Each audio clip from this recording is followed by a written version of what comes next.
الحمد للہ رب العالمین والصلاة والسلام علی رسول الامین وعلی آلہ وصحبہ اجمعین الی یوم الدین، اما بعد فاعوذ باللہ من الشیطان الرجیم، بسم اللہ الرحمن الرحیم۔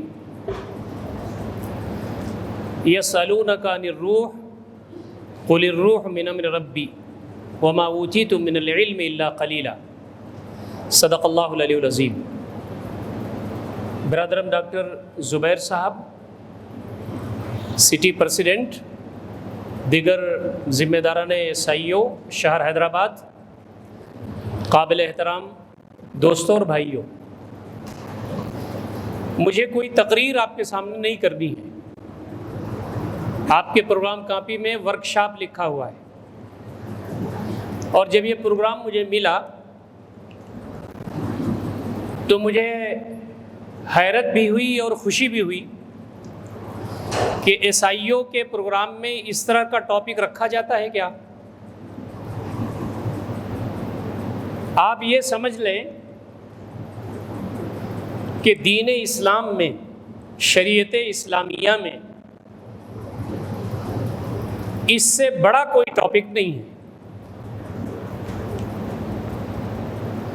آپ انشاءاللہ بڑے بھی ہوں گے، اللہ تعالیٰ نے اگر حیات دی تو بوڑھے بھی ہوں گے، بہت پڑھیں گے لکھیں گے، زندگی گزاریں گے، آپ کو یاد رہے گا کہ اس ٹاپک سے بڑا کوئی ٹاپک دین اسلام میں نہیں ہے۔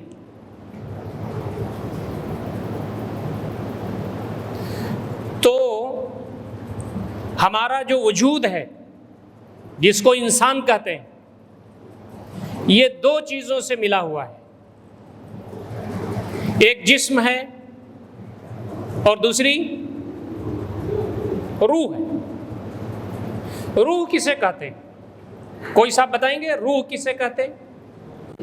میں نے تو ڈاکٹر زبیر صاحب سے یہ کہا تھا کہ اگر یہاں پروجیکٹر ہوتا تو تھوڑا سا ہمارا ڈسکشن اس پر ڈسپلے بھی ہوتا تو ذرا بات کرنے میں آسانی ہوتی، لیکن شاید وہ نہیں ہو پایا، کچھ اڑچن تھی، پریشانی تھی، چھوٹے بلیک بورڈ پر لکھا بھی نہیں جا سکتا، تو آپ سب کے پاس مائک تو نہیں پہنچ سکتا، ذرا زور سے بتائیں روح کیا چیز ہے؟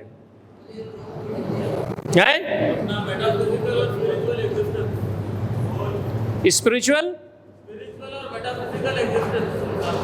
وجود، یہ تو اس کی آپ نے اس کی حالت بتائی۔ روح اصل میں کیا چیز ہے؟ جسم تو ہمارا یہ نظر آ رہا ہے، روح کیا چیز ہے؟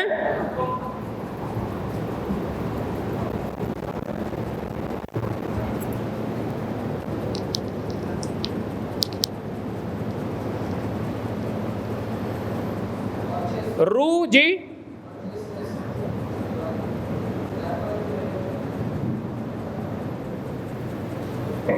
روح کیا ہے؟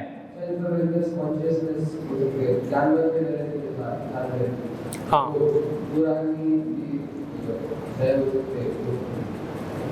ٹھیک ہے۔ قرآن نے اس کو خود بیان کر دیا۔ یسألونک عن الروح، اللہ کے نبی صلی اللہ علیہ وسلم یہ آپ سے پوچھتے ہیں روح کے بارے میں۔ آپ صلی اللہ علیہ وسلم کے پاس کچھ یہودی آئے یا آپ کا گزر ہوا؟ احادیث میں آتا ہے۔ تو ایک یہودی نے کہا اپنے ساتھیوں سے کہ ان کے بارے میں، روح کے بارے میں پوچھ لو ان سے۔ دوسرے نے کہا مت پوچھو، کوئی ایسی بات آ جائے گی جو تمہیں تکلیف پہنچا دے گی۔ لیکن پھر اس نے پوچھا، نبی اکرم صلی اللہ علیہ وسلم خاموش رہے کچھ دیر تک، آپ پر وحی نازل ہوئی، یہ آپ سے پوچھتے ہیں روح کے بارے میں، آپ کہہ دیجئے روح میرے رب کا حکم کا نام ہے، امر رب ہے۔ قرآن مجید میں اس کے علاوہ کوئی بات نہیں کہی گئی ہے۔ روح کیا ہے؟ اللہ کا حکم ہے۔ دوسری جگہ قرآن مجید میں کہا گیا فَإِذَا سَوَّيْتُهُ، قرآن میں یہاں کتنے ہیں حافظ، کتنے ہیں حفاظ؟ حافظ ہیں 1 2 3 الحمدللہ۔ فَإِذَا سَوَّيْتُهُ وَنَفَخْتُ فِيهِ مِن رُّوحِي فَقَعُوا لَهُ سَاجِدِينَ۔ حضرت آدم کو بنایا جا رہا ہے، میں جب اس کو بنا دوں اور جب میں اس میں اپنی روح پھونک دوں تو تم سجدے میں گر جانا. یہ فرشتوں کو سے کہا گیا. یہاں کہا گیا کہ یہ روح جو ہے اللہ تعالیٰ کی طرف سے ہے, اور وہاں کہا گیا کہ اللہ رب العزت کا حکم ہے. یہ روح اور جان دونوں ایک چیز ہوتی ہیں. روح کو جان بھی کہہ سکتے ہیں. روح نکل گئی, جان نکل گئی. جی کیوں نہیں کہہ سکتے؟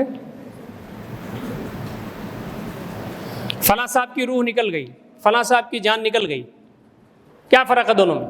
روح ہمیشہ ہوتی ہے. جی جی روح ہمیشہ ہوتی ہے. ہمیشہ ہوتی ہے. اچھا, جان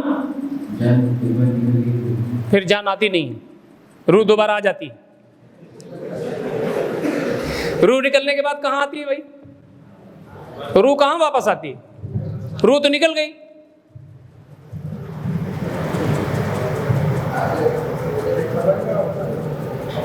اگر آپ روح اور جان کی یہی تعریف کر رہے ہیں کہ جو نکل جائے وہ آتی نہیں ہے, تو پھر روح کہاں آتی ہے؟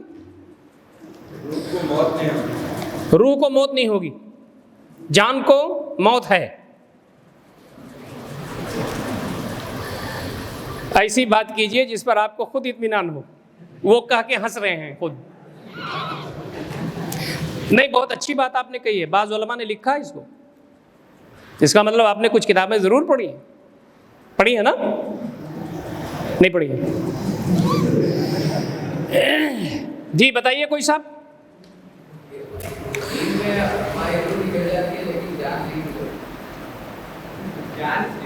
روح نکل جاتی ہے, جان نہیں نکلتی. اچھا, سوتے وقت جان نکل جاتی ہے, روح پھر واپس آتی. اچھا, بہت ٹپیکل مسئلہ ہے یہ. روح کا مسئلہ کوئی بہت واضح مسئلہ کتاب و سنت میں نہیں ہے. بس جو باتیں بتائی گئی ہیں وہ ہمیں سمجھنی ہیں, اور آگے کا مرحلہ اسی کی بنیاد پر طے کرنا ہے. آپ کا جو سناپسس لکھا ہوا ہے, یہ آپ کے سب پروگرام میں وہی سناپسس ہے. ہاں ٹھیک ہے. ایک چیز ہاں یہ میں بولنا چاہ رہا تھا کہ کہاں سے؟ ہاں بولیے. روح کے ساتھ حساب کتاب ہے. اچھا, جان کے بعد اس طرح جانوروں کے اندر صرف جان نہیں ڈھونڈے, ہاں انسانوں کے اندر ڈھونڈے. جانور کی جب جان چلی جائے گی تو اس کا حساب کتاب کچھ نہیں ہے, وہاں پر اس کا معاملہ ختم ہو جائے گا. بہت اچھا. انسان کے ساتھ جو ہے کہ روح پر جائے گی, اس کے بعد جو ہے پورا حساب کتاب آخرت کا پورا معاملہ ہے. یہ بہت بنیادی بات انہوں نے بتائی ہے. جتنے بھی جاندار دنیا میں ہیں سب کے پاس روح نہیں ہے. روح صرف حضرت انسان کے پاس ہے. جانوروں کے اندر بھی زندگی ہے, انسانوں کے اندر بھی زندگی ہے, لیکن جانوروں کے اندر روح نہیں ہے, ان کے اندر جان ہے. انسانوں کے اندر ہی صرف روح ہوتی ہے. اور روح کا معاملہ بہت اہم ہے. روح جب ہے تو اس کا مطلب یہ ہے کہ وہ کوئی خاص چیز ہے, وہ اللہ تعالیٰ کی طرف سے بندے کو نوازش ہے. پھر روح کا مطلب یہ ہے کہ بہت ساری تاثیرات ہیں اس میں, اور پھر اس کا مطلب یہ ہے کہ روح آگے کی زندگی میں بھی, مرنے کے بعد بھی اس کا ریلیونٹ ہے. تو بہت اہم چیز ہے یہ, اس کو آپ نوٹ کر لیں, آگے انشاءاللہ کام آئے گا ہمارے ڈسکشن میں کہ روح صرف انسان کا خاصہ ہے. جانوروں میں جان ہوتی ہے, روح نہیں ہوتی ہے. روح کے بارے میں آدمی رسپانسبل ہے, اس کی پکڑ ہوگی, آئندہ پوچھا جائے گا اس سے, وغیرہ وغیرہ. اب ایک بات اور طے کر لیں, پھر آگے ہم لوگ چلتے ہیں انشاءاللہ العزیز. انسان کو جو جسم دیا گیا ہے اس کی وہ کہاں سے بنا ہے؟ یہ جسم ہمارا کہاں سے بنا ہے؟ مٹی سے بنا ہے. قرآن بیان کرتا ہے لَقَدْ خَلَقْنَا الْإِنسَانَ مِنْ صَلْصَالٍ, تو کھنکدار مٹی سے بنا ہے یہ جسم انسان کا. تو اس کی روزی کہاں سے متعین کی گئی؟ اس کے کھانے کا سارا انتظام زمین سے ہوتا ہے. گیہوں, چاول, پھل, سبزیاں، ساری تفصیلات. انسان کا وجود مٹی سے بنا ہے تو اس وجود کو، اس جسم کو باقی رکھنے کا انتظام مٹی سے. روح کہاں سے آتی ہے؟ قل الروح من امر ربی، کہو کہ یہ جو روح ہے اللہ کا حکم ہے. تو جب روح اوپر سے آتی ہے تو روح کی غذا کہاں سے آئے گی؟ اوپر سے آئے گی. بعض لوگ ایسے ہیں جو اپنے جسم کا سامان کرتے رہتے ہیں زمین پر، اس لیے ان کی جو روح ہے وہ بے جان ہو کر کے رہ جاتی ہے، اس لیے کہ اوپر کی جو غذا ہے اس سے ان کا کوئی سروکار نہیں ہوتا. کفار، مشرکین، ملحدین، منافقین، یہ وہ ہیں اس زمین پر چلتے پھرتے تو ہیں. قرآن کہتا ہے یہ چلتے پھرتے لاش ہیں، یہ چل تو رہے ہیں لیکن یہ مرے ہوئے اجسام ہیں. قرآن جگہ جگہ اس کو کہتا ہے. آدمی اگر کھا رہا ہے، پی رہا ہے، سانسیں لے رہا ہے، ضرورت زندگی سے فائدہ اٹھا رہا ہے، تو اس کا مطلب یہ ہے کہ اس کا جسم باقی ہے. لیکن اگر روح کا سامان نہیں ہو رہا ہے، روح کی روزی، روح کی غذا اوپر سے آتی ہے، الہی تعلیمات، اس سے اس نے اپنے آپ کو فیض یاب نہیں کیا، اس سے اپنے آپ کو روزی نہیں دی اس نے، تو اس کی روح مر جاتی ہے.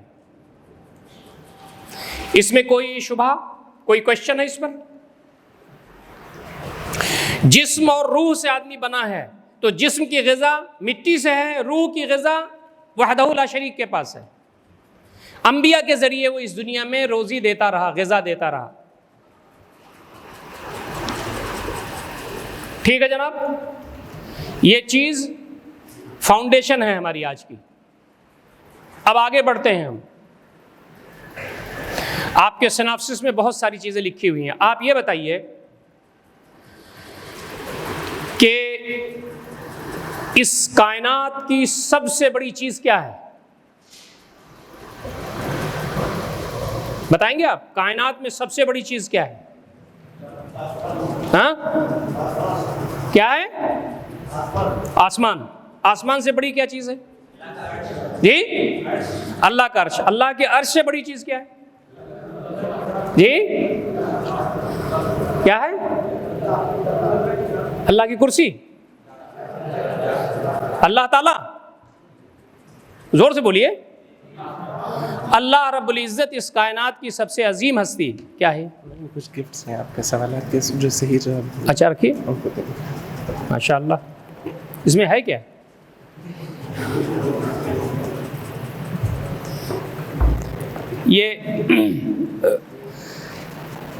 یہ جسم کے لیے ہے یا روح کے لیے؟ بہرحال تو کھلنے کے بعد پتہ چلے گا. تو سب سے بڑی چیز اس پوری کائنات میں کون ہے؟ وحدہ لا شریک. اب ہماری بات جتنی شروع ہو رہی ہے وہ سب روحانیت کی باتیں شروع ہو رہی ہیں، روح کی باتیں. جسم کی بات ہم نہیں کر رہے ہیں، روح کی بات کر رہے ہیں. پوری اس کائنات میں سب سے عظیم چیز جو ہے وہ وحدہ لا شریک ہے. تو اللہ رب العزت پر ایمان لانے سے پہلے کیا چیز ضروری ہے معلوم ہے آپ کو؟ یقین اور انکار، غیر اللہ کا انکار، اور علم. علم کس نے کہا؟ رضا. ٹھیک ہے. دیکھیے اللہ تعالیٰ پر ایمان لانے سے پہلے علم ضروری ہے. حافظ حضرات بتائیں گے قرآن مجید میں کہاں ہے؟ وَعْلَمْ أَنَّهُ لَا إِلَهَ إِلَّا اللَّهُ وَعْلَمْ أَنَّهُ لَا إِلَهَ إِلَّا اللَّهُ. اس بات کو جان لو کہ اللہ کے علاوہ کوئی معبود نہیں ہے. ہمارے سارے علماء اس پر متفق ہیں کہ اشہد اللہ الہ الا اللہ و اشہد ان محمد رسول اللہ سے پہلے اللہ کی معرفت ضروری ہے. کائنات کا خالق، مالک، اس کی عظمت، اس کی بزرگی، اس کا جلال، اس کا کمال، اس کی صفات جب تک بندے کو نہ معلوم ہوں وہ اللہ تعالیٰ پر پورا ایمان نہیں رکھ سکتا. روح کے لیے سب سے اہم چیز مطالعہ ہے، علم۔ مطالعہ کا مطلب ہم کہتے ہیں تو صرف کتاب پڑھنا نہیں ہوتا، غور و فکر کرنا، سوچنا، کائنات کو دیکھنا، کائنات کی چیزوں پر غور کرنا، نتیجے تک پہنچنا، سوجھ بوجھ جو عقل آدمی کی ہے اس کا استعمال کرنا۔ آدمی کسی کی باتیں سنتا ہے، کسی کا لیکچر سنتا ہے، یہ بھی علم ہے۔ علم کے جو سورسز ہیں وہ آپ کو معلوم ہے۔ تو علم جو ہے مطالعہ، یہ مطالعہ سب سے بڑی چیز ہے۔ آپ یہ بتائیے، کسی چیز کے بارے میں جتنا ہم جانیں گے اتنی ہی مضبوط ایمان ہوگا۔ فلاں صاحب ارب پتی ہیں اور ان کی صلاحیتیں بہت اچھی ہیں، تو ان کے بارے میں ہماری معلومات جتنی ہیں تو ان کو ریکگنائز ویسے ہی کرتے ہیں۔ کسی شخص کو ریکگنائز کیا جاتا ہے اس کے جاننے کے بعد۔ اللہ رب العزت کو جاننے کے بعد ہی ایمان کا نمبر آتا ہے۔ اچھا، آپ یہ کہیں گے کہ ایمان بڑا کمزور ہے بھائی، کبھی کبھی آدمی جھوٹ بول دیتا ہے، کبھی کبھی آدمی غلط بیانی کر جاتا ہے، کبھی کبھی آدمی حرام و حلال کو چھوڑ کر کے بھی کام کر جاتا ہے۔ کیوں؟ ایمان کمزور ہے۔ ایمان مضبوط کیسے ہوگا؟ جتنا زیادہ اللہ رب العزت کو ہم جانیں گے اتنی ایمان مضبوط ہوگا۔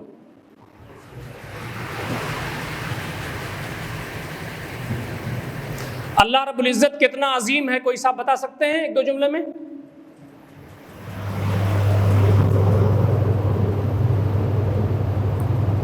یہ ذرا کولر بند کر دیجئے، بھی تھوڑا آواز بہت کرتا ہے۔ اللہ رب العزت کتنا عظیم ہے معلوم ہے آپ کو؟ قرآن مجید میں ارشاد ہوتا ہے، سارے پانی اور سمندر روشنائی بنا دیے جائیں، اور جتنے اس کے اوپر پیڑ ہیں، درخت ہیں، وہ قلم بنا دیے جائیں، اور 7 ٹائم ملٹیپلائی کر دیا جائے، تو اللہ رب العزت کے کلمات ختم نہیں ہوں گے، یہ سب ختم ہو جائیں گے۔ کیا ہم میں سے کوئی ایک بال پین اور ایک کاپی اللہ کی کبریائی بیان کرنے میں قل الروح من امر ربی، کہہ دو کہ روح تو تمہارا رب کا حکم ہے، اور آگے کیا کہا؟ وما اوتیتم من العلم الا قلیلا، تمہیں علم کم دیا گیا ہے۔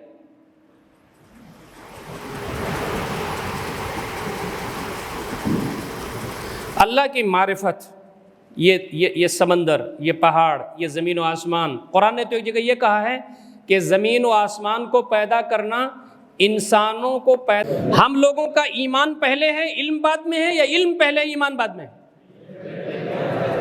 کس نے کہا؟ ہم جب پیدا ہوئے تو مسلمان ہو گئے، ابا مسلمان، اماں مسلمان، گھر مسلمان ہو گئے، مومن ہو گئے۔ اس کے بعد آپ پڑھ رہے ہیں کہ اللہ کیا ہوتا ہے، رسول کیا ہوتا ہے، دین اسلام کیا ہوتا ہے۔ ترتیب ہمارے پاس الٹی ہوئی ہے۔ صحابہ کرام نے پہلے علم حاصل کیا، پہلے معرفت حاصل کی، پھر اسلام قبول کیا۔ ہمارے ہاں پہلے ایمان اور اسلام ہے، علم بعد میں ہے۔ بدلا ہوا ہے کہ نہیں بدلا ہوا ہے؟ مولانا مودودی رحمۃ اللہ علیہ نے یہ لکھا ہے کہ میں نے جب پڑھا اور سمجھا تو مجھے ایسا لگا جیسے میں آج مسلمان ہو رہا ہوں، اب تک میں مسلمان نہیں تھا۔ تو یہ اللہ کا کرم ہے کہ مسلمان گھر میں پیدا کیا گیا۔ ایک بہت بنیادی بات ہے، کہہ کے میں آگے بڑھوں گا، اس پر غور کیجئے گا۔ کوئی آدمی مسلم گھرانے میں پیدا ہو جائے اور جنت میں جائے، اور کوئی ہندو گھرانے میں پیدا ہو جائے اور جہنم میں جائے، یہ انصاف ہے؟ انصاف نہیں ہے یہ۔ تو مسلم گھرانے میں پیدا ہو جانے سے جنت نہیں ملنے والی۔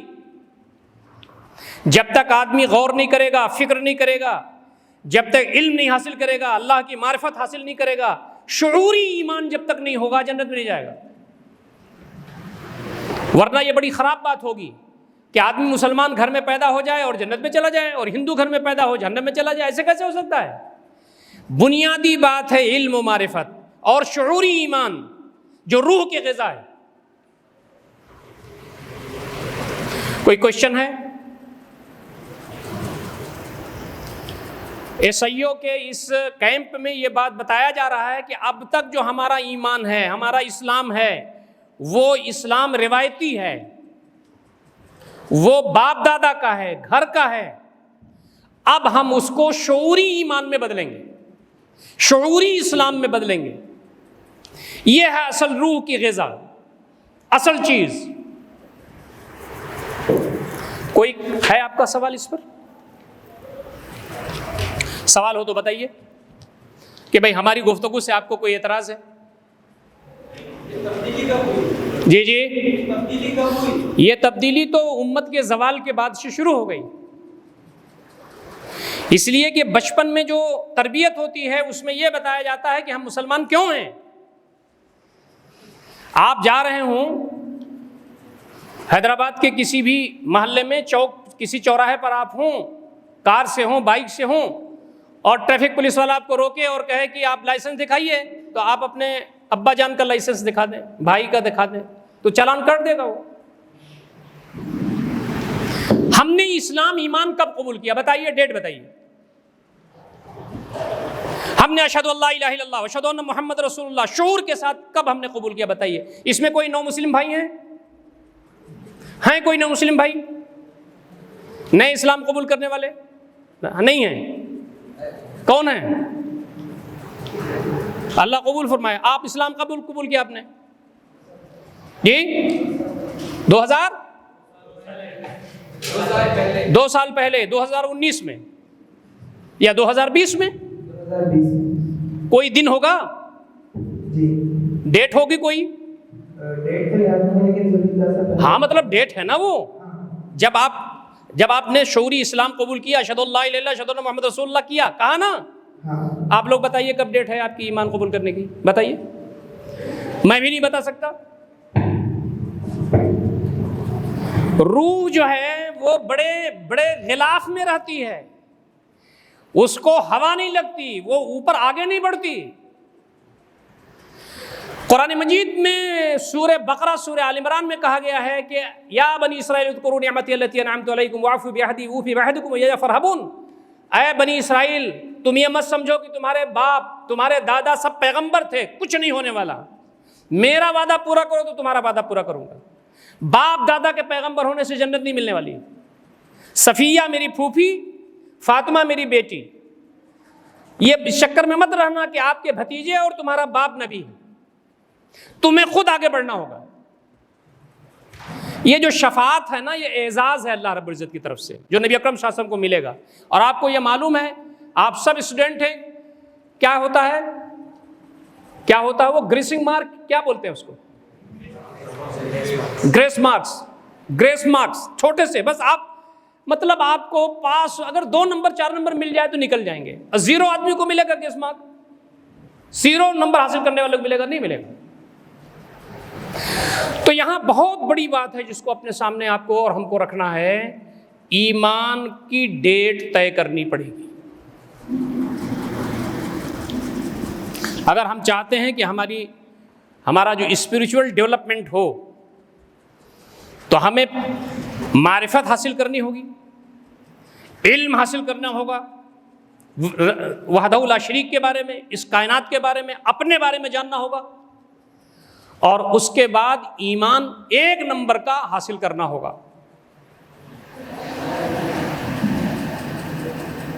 ایمان کس چیز کا نام ہے؟ کسی چیز کو تسلیم کر لینے کا نام ہے۔ جب آدمی اپنے مالک کو تسلیم کرتا ہے، جب آدمی اپنے مالک کو ریکگنائز کرتا ہے، اس پر ایمان لاتا ہے، اس پر یقین کرتا ہے، تو اس کے اندر ایک کیفیت پیدا ہوتی ہے، اس کے اندر ایک بالدگی پیدا ہوتی ہے، وہ اوپر کی طرف اٹھتا ہے۔ دیکھیے ایک بات یاد رکھیے، آدمی جتنا زیادہ کھانے پینے کمانے دنیا داری، دیکھیے رہنا ہے زمین پر تو کھانا پینا پڑے گا، بیوی بچوں کی کفالت کرنی پڑے گی، گھر بنانا پڑے گا۔ آدمی اتنا کمائے گا کہ دوسرے کے سامنے ہاتھ نہ پھیلائے، عزت کی زندگی گزارے، اور اتنا کمائے گا کہ غربا مساکین یتیم لاچار مجبور مستحقین کو دے سکے، اتنا تو کمائے۔ لیکن اگر وہ صرف دنیا ہی داری میں رہ جائے گا تو وہ اخلد الی الارض، قرآن کہتا ہے وہ زمین ہی کی طرف جائے گا۔ ضرورت سے زیادہ آدمی دنیا میں دل لگائے گا اگر تو زمین کی طرف جائے گا، اس لیے کہ وہ جسم کی باتیں کر رہا ہے۔ اور اگر وہ ضرورت کے مطابق روح کی بات کرے گا تو وحدہ لا شریک سے قریب ہوتا چلے جائے گا، ملائے اعلیٰ سے۔ جب آدمی علم کی بات کرے گا تو اللہ سے قریب ہوگا، معرفت کی بات کرے گا تو اللہ سے قریب ہوگا، جب ایمان کی بات کرے گا تو اللہ سے قریب ہوگا، اس لیے کہ روح کی غذا کا معاملہ کر رہا ہے، وہ اسپریچول ڈیولپمنٹ کی بات کرتا ہے۔ وہ امام بخاری رحمۃ اللہ علیہ نے ایک باب باندھا ہے، الایمان یزداد و ینقص، ایمان گھٹتا بھی ہے، ایمان بڑھتا بھی ہے۔ ایمان کی جو کیفیت ہے وہ آدمی جب ماحول میں ہوتا ہے تو اس کا ایمان بڑھتا ہے۔ نبی اکرم صلی اللہ علیہ وسلم کے مجلسوں میں ہوتے تھے تو روحانی اعتبار سے ان کا ایمان عروج پر ہوتا تھا، لیکن جب وہ مارکیٹ میں ہوتے تھے، گھروں میں ہوتے تھے، تھوڑا کم ہو جاتا تھا۔ اسی لیے بعض صحابہ بہت پریشان ہوتے تھے، نافقہ، حنظلہ یا دیگر اور واقعات جو ہیں، وہ حضرت ابوبکر کا واقعہ خود ہے رضی اللہ تعالیٰ عنہم اجمعین۔ تو اللہ کے نبی صلی اللہ علیہ وسلم نے فرمایا کہ میری مجلس میں تم جب ہو اور تمہارا ایمان بہت اچھا ہو اور یہی چیز باقی رہے تمہارے گھر میں بھی اور تمہارے مارکیٹ میں بھی، تو فرشتے اتر کر کے تم سے مصافحہ کریں گے۔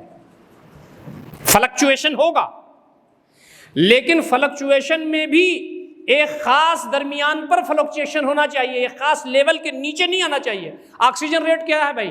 ابھی دیکھیے سب کووڈ کا زمانہ چل رہا تھا، آکسیجن ریٹ کیا ہے جس سے نیچے نہیں آنا چاہیے؟ معلوم آپ کو؟ 90؟ آکسیجن ریٹ ٹھیک سے معلوم نہیں ہے لگ رہا ہے، ڈاکٹر صاحب سے پوچھ لیجیے، ہے نا 95، 94 سے اوپر ہونا چاہیے۔ 94 ٹھیک ہے، 95 اور اچھا ہے، 96 ہو جائے تو بہت اچھا، 97 بہت عمدہ، 98 بہت عمدہ، لیکن 94 سے نیچے اگر ہے تو بھائی نگہداشت کی پوزیشن میں آ گیا۔ ہمارا ایمان فلکچویشن کرتے کرتے نیچے چلا گیا اور ہمیں کوئی فکر نہیں ہے، اس کا مطلب یہ ہے کہ روح ہماری پریشان ہو چکی ہے، روح ہماری اس کے کیا کہتے ہیں اسے، خواب غفلت کے ساتھ ساتھ اس پر بیماریاں آ گئی ہیں، روحانی بیماریاں۔ اگر ایمان کا لیول نیچے گیا، منکر دیکھ کر کے پریشانی نہیں ہوتی، اللہ رب العزت کی حرمات پامال ہو رہی ہیں، اس میں کوئی بے چینی نہیں ہوتی، اللہ غیر اللہ کا نظام نافذ ہے، اس پر کوئی پریشانی نہیں ہوتی، تو اس کا مطلب یہ ہے کہ ایمان اتنے نیچے چلا گیا ہے کہ اب روحانیت بڑی بیمار ہو چکی، روح پر بیماری طاری ہے۔ تو ایمان جو ہے وہ بہت بڑی چیز ہے، اس کے بارے میں سوچنا چاہیے۔ میں آپ کو ایک مثال سے دیتا ہوں، آپ سوالات کر سکتے ہیں اس کے بعد بھی، ایک مثال آپ کو میں دیتا ہوں۔ کیا گر تھا کہ نبی اکرم صلی اللہ علیہ وسلم نے گفتگو کی، ڈائیلاگس کیے، دلیلیں دیں، اور لوگوں کے دماغ میں بات آ گئی، اور لوگوں کے دماغ میں ایسی بات آئی کہ ان کی جو روح تھی وہ جگمگا گئی، اور ان کے سامنے دنیا نمبر 2 پر، آخرت نمبر 1 پر آ گئی۔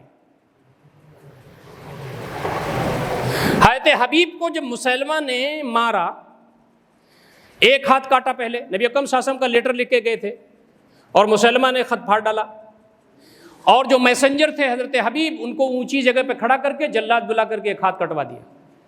ایک ہاتھ جس کا کٹ گیا ہو، خون کتنی تیزی سے نکل رہا ہوگا آپ اس کا اندازہ کیجئے۔ اس نے کہا میں جھوٹا ہوں، محمد سچا ہے، نعوذ باللہ۔ حضرت حبیب نے کہا تو جھوٹا ہے، محمد صلی اللہ علیہ وسلم سچے ہیں۔ بائیں ہاتھ کٹا دیا، دونوں پیر کٹوا دیے۔ راوی بیان کرتے ہیں کہ جسم کے ٹکڑے ٹکڑے ہو گئے، اور جب تک ان کے زبان میں بولنے کی طاقت تھی وہی بولتے رہے تو جھوٹا ہے، نبی صلی اللہ علیہ وسلم سچے ہیں۔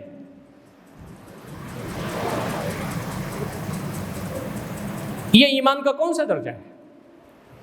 یہ روحانیت کہاں سے آئی؟ یہ آدمی کو سوچنے سے، سمجھنے سے، اللہ سے توفیق حاصل کرنے سے کہ میرے مالک میرا ایمان 1 نمبر کا کرے، 1 نمبر کا ایمان۔ دیکھیے میں مس کر جاؤں گا، بات میں پوری کر رہا ہوں، مس کر جاؤں گا، یاد نہیں رہے گا مجھے پھر۔ آدمی کے اعمال کی کوالٹی طے ہوتی ہے ایمان پر۔ 2 رکعت نفل پڑھنے والا، ایک آدمی 2 رکعت نفل پڑھتا ہے، 1000 نفل پر بھاری ہو جاتا۔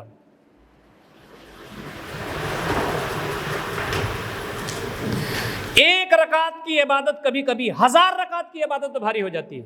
کوالٹی تھا. آج سب لوگوں نے الحمدللہ سب نے مسجد میں فجر کی نماز پڑھی, نمبرات ملے سب کو, کسی کو 40 ملا, کسی کو 50 ملا, کسی کو 80 ملا, کسی کو 90 ملا, بعض لوگوں کو 0 بھی ملا ہوگا. اللہ نہ کرے ایسا ہو. کیوں ایسا؟ امام ایک, سارے لوگ صف میں, سب نے نمازیں پڑھی شروع سے آخر تک. یہ نمبرات الگ الگ کیوں ہیں اللہ تعالیٰ کے ہاں؟ اس لیے ہم درجات عند اللہ. کیوں؟ یہ جو کوالٹی ہے تمہارے ایمان کی, اس کی وجہ سے تمہیں نمبرات الگ الگ مل رہے ہیں. تو حضرت حبیب رضی اللہ تعالیٰ عنہ یہ کہہ سکتے تھے کہ جناب آپ سچے ہیں, نبی اکرم صلی اللہ علیہ وسلم جھوٹے ہیں, نعوذ باللہ. آدمی کی جان جا رہی ہو تو کلمہ کفر کہہ سکتا ہے. ایک صحابی آئے, انہوں نے کہا اللہ کے نبی صلی اللہ علیہ وسلم آج میں مارا گیا, ہلاک ہو گیا.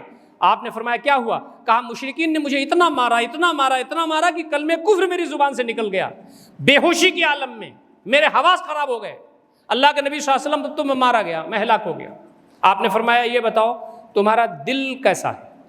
تو کہا اللہ کے نبی صلی اللہ علیہ وسلم دل تو آپ کے ساتھ ہے, اللہ کے ساتھ ہے. تو نبی اکرم صلی اللہ علیہ وسلم نے فرمایا پھر کوئی بات نہیں ہے, مشرکین اگر دوبارہ تمہیں ماریں گے کبھی تو کلمہ کفر تم کہہ دینا. الا من اکرہ وقلبہ مطمئن بالایمان, قرآن کی آیت اتری. الا من اکرہ, سوائے اس کے کہ جس پر تشدد کیا گیا ہو, مجبور کیا گیا ہو, وقلبہ مطمئن بالایمان, اور ایمان پر اس کا دل مطمئن ہے, تو اس کے لیے کوئی پریشانی نہیں ہے. حضرت حبیب کر سکتے تھے, ان کو معلوم تھی آیت, لیکن حضرت حبیب نے نہیں کہا. کیوں؟ یہ ایمان کا بڑا مقام ہے. اور ایک بات اور یاد رکھیے, جماعت اسلامی ہند کے لوگ, اسٹوڈنٹ اسلامک آرگنائزیشن کے لوگ, جی آئی او کے, حلقہ خواتین, تحریکات اسلامی کے لوگ رخصت پر عمل نہیں کرتے, عزیمت پر عمل کرتے ہیں. اچھا ہم دعا کرتے ہیں تو کیا کرتے ہیں؟ اللہ تعالیٰ جنت ہمیں دے. نہیں, یہ دعا نہیں کرتے. کیا دعا کرتے ہیں؟ فردوس. فردوس کون سا علاقہ ہے معلوم آپ کو؟ عرش الہی کے سراؤنڈنگ کا علاقہ ہے فردوس, جنت کے وسط کا علاقہ ہے فردوس, اور بہترین علاقہ ہے جنت کا. اچھا کام کون کرتے ہیں؟ کام کون سا کرتے ہیں؟ جنت میں نیچلے درجے میں جانے والا بھی کام نہیں ہے, اور دعا اوپر والے کی ہے. حضرت حبیب کو فردوس اعلیٰ چاہیے تھا, اس لیے کوالٹی بھی ان کو بنانی پڑی وہاں کی. ایک بات اور یاد رکھیے گا, آپ کو کام آئے گی انشاءاللہ. رخصت جتنا بھی دین میں ہے وہ امت کے کمزور ترین شخص کے لیے. جتنی بھی رخصتیں دین میں آپ دیکھیں گے, چونکہ یہ شریعت بنائی گئی ہے قیامت تک کے لیے, اس لیے امت میں لولے بھی ہوں گے, لنگڑے بھی ہوں گے, اندھے بھی ہوں گے, کانے بھی ہوں گے, کمزور عقیدے ایمان کے بھی ہوں گے. تو دین بنایا گیا ہے آسان, رخصتوں کا دین, لیکن وہ امت کے کمزور ترین شخص کے لیے ہے. جو آدمی اللہ تعالیٰ کا تقرب حاصل کرنا چاہتا ہو, جو شخص جنت میں فردوس اعلیٰ حاصل کرنا چاہتا ہو, اس کو عزیمت پر عمل کرنا ہوگا, ورنہ آدمی قربانی نہیں دے سکتا. جنگیں لڑنے کی کیا ضرورت تھی؟ اللہ کے نبی صلی اللہ علیہ وسلم رحمۃ اللہ عالمین تھے, وما ارسلناک الا رحمۃ للعالمین, لیکن آپ صلی اللہ علیہ وسلم کو تلوار اٹھانی پڑی, جنگیں لڑنی پڑیں, پتھر کھانے پڑے, دندان مبارک شہید ہوا جس میں اثر لہو لہان ہوا. علم و معرفت نمبر 1 پر, اس کے بعد ایمان. یہ اسپریچول ڈیولپمنٹ کی بات میں آپ سے کر رہا ہوں. ایمان کی ایک منزل ہے, اس کا نام ہے یقین.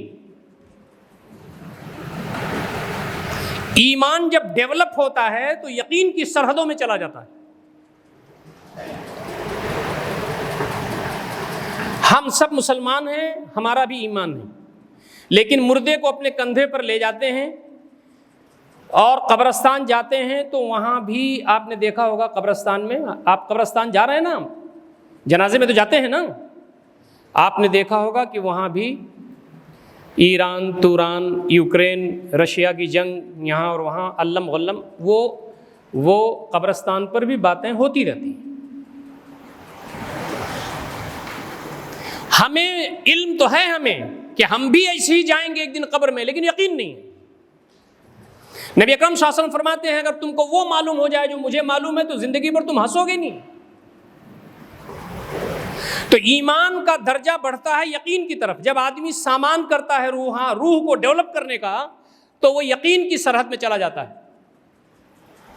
صحابہ کرام کا معاملہ کیا تھا آپ بتائیے؟ صحابہ کرام کا معاملہ یہ تھا کہ ان کو یقین حاصل تھا۔ حضرت صہیب رومی جن کی کنیت ابو یحییٰ ہے رضی اللہ تعالیٰ عنہ، یہ تلواریں بناتے تھے مکہ میں آ کے، اور آپ کو سن کر کے حیرت ہوگی، آپ نے پڑھا بھی ہوگا کہ یہ ریئل اسٹیٹ کا بزنس بھی کرتے تھے، زمینیں خریدنا بیچنا بھی تھا ان کا کام، بہت مال اکٹھا کیا تھا، زمینیں بھی تھیں، جائیداد بھی تھیں، لیکن سونا چاندی بھی تھا بہت، انہوں نے چھوڑ دیا، یعنی جائیداد زمین چھوڑ دیا، سونا چاندی مال اسباب لاد کے ہجرت کرنے لگے۔ مشرکین نے پکڑ لیا اور مشرکین نے کہا کہ یہ سب کما کے یہیں تم نے بنایا ہے اور اس کو کہاں لے جا رہے ہو تم؟ تو انہوں نے ایک بات یہ کہی کہ اگر یہ سب سونا چاندی مال اسباب لے لو اور مجھے جانے کی اجازت دے دو تو کیا تم جانے دو گے مجھے؟ انہوں نے کہا ہاں، تم سب یہاں رکھ دو، چلے جاؤ۔ حضرت صہیب رومی نے چھوڑ دیا اور چلے گئے۔ آپ مجھے یہ بتائیے کہ آدمی زمینیں، نخلستان، سونا چاندی، اسباب، مال، یہ سب کیسے چھوڑ سکتا ہے؟ اگر ایمان نہ ہو اس کے اندر یقین کی حد تک، تو آدمی چھوڑ کیسے سکتا ہے؟ آپ بتائیے۔ اور جیسے ہی انہوں نے یہ سب سودا کیا اور آگے بڑھے، نبی اکرم صلی اللہ علیہ وسلم کو وحی ہو جاتی، اور جب یہ پہنچے، آپ بتائیے مکہ سے مدینہ کی ڈسٹینس کتنی ہے کلومیٹرز میں؟ کتنی ہے؟ 500، نیئر اباؤٹ 500 کلومیٹر۔ تو ایک دن میں نہیں پہنچے، وہ کئی دن لگ گیا۔ اور جب نبی اکرم صلی اللہ علیہ وسلم سے ملے تو آپ صلی اللہ علیہ وسلم مسکرانے لگے اور کہا ربح البیع ابا یحییٰ، ابو یحییٰ تم نے بڑا سودے کا کام کیا۔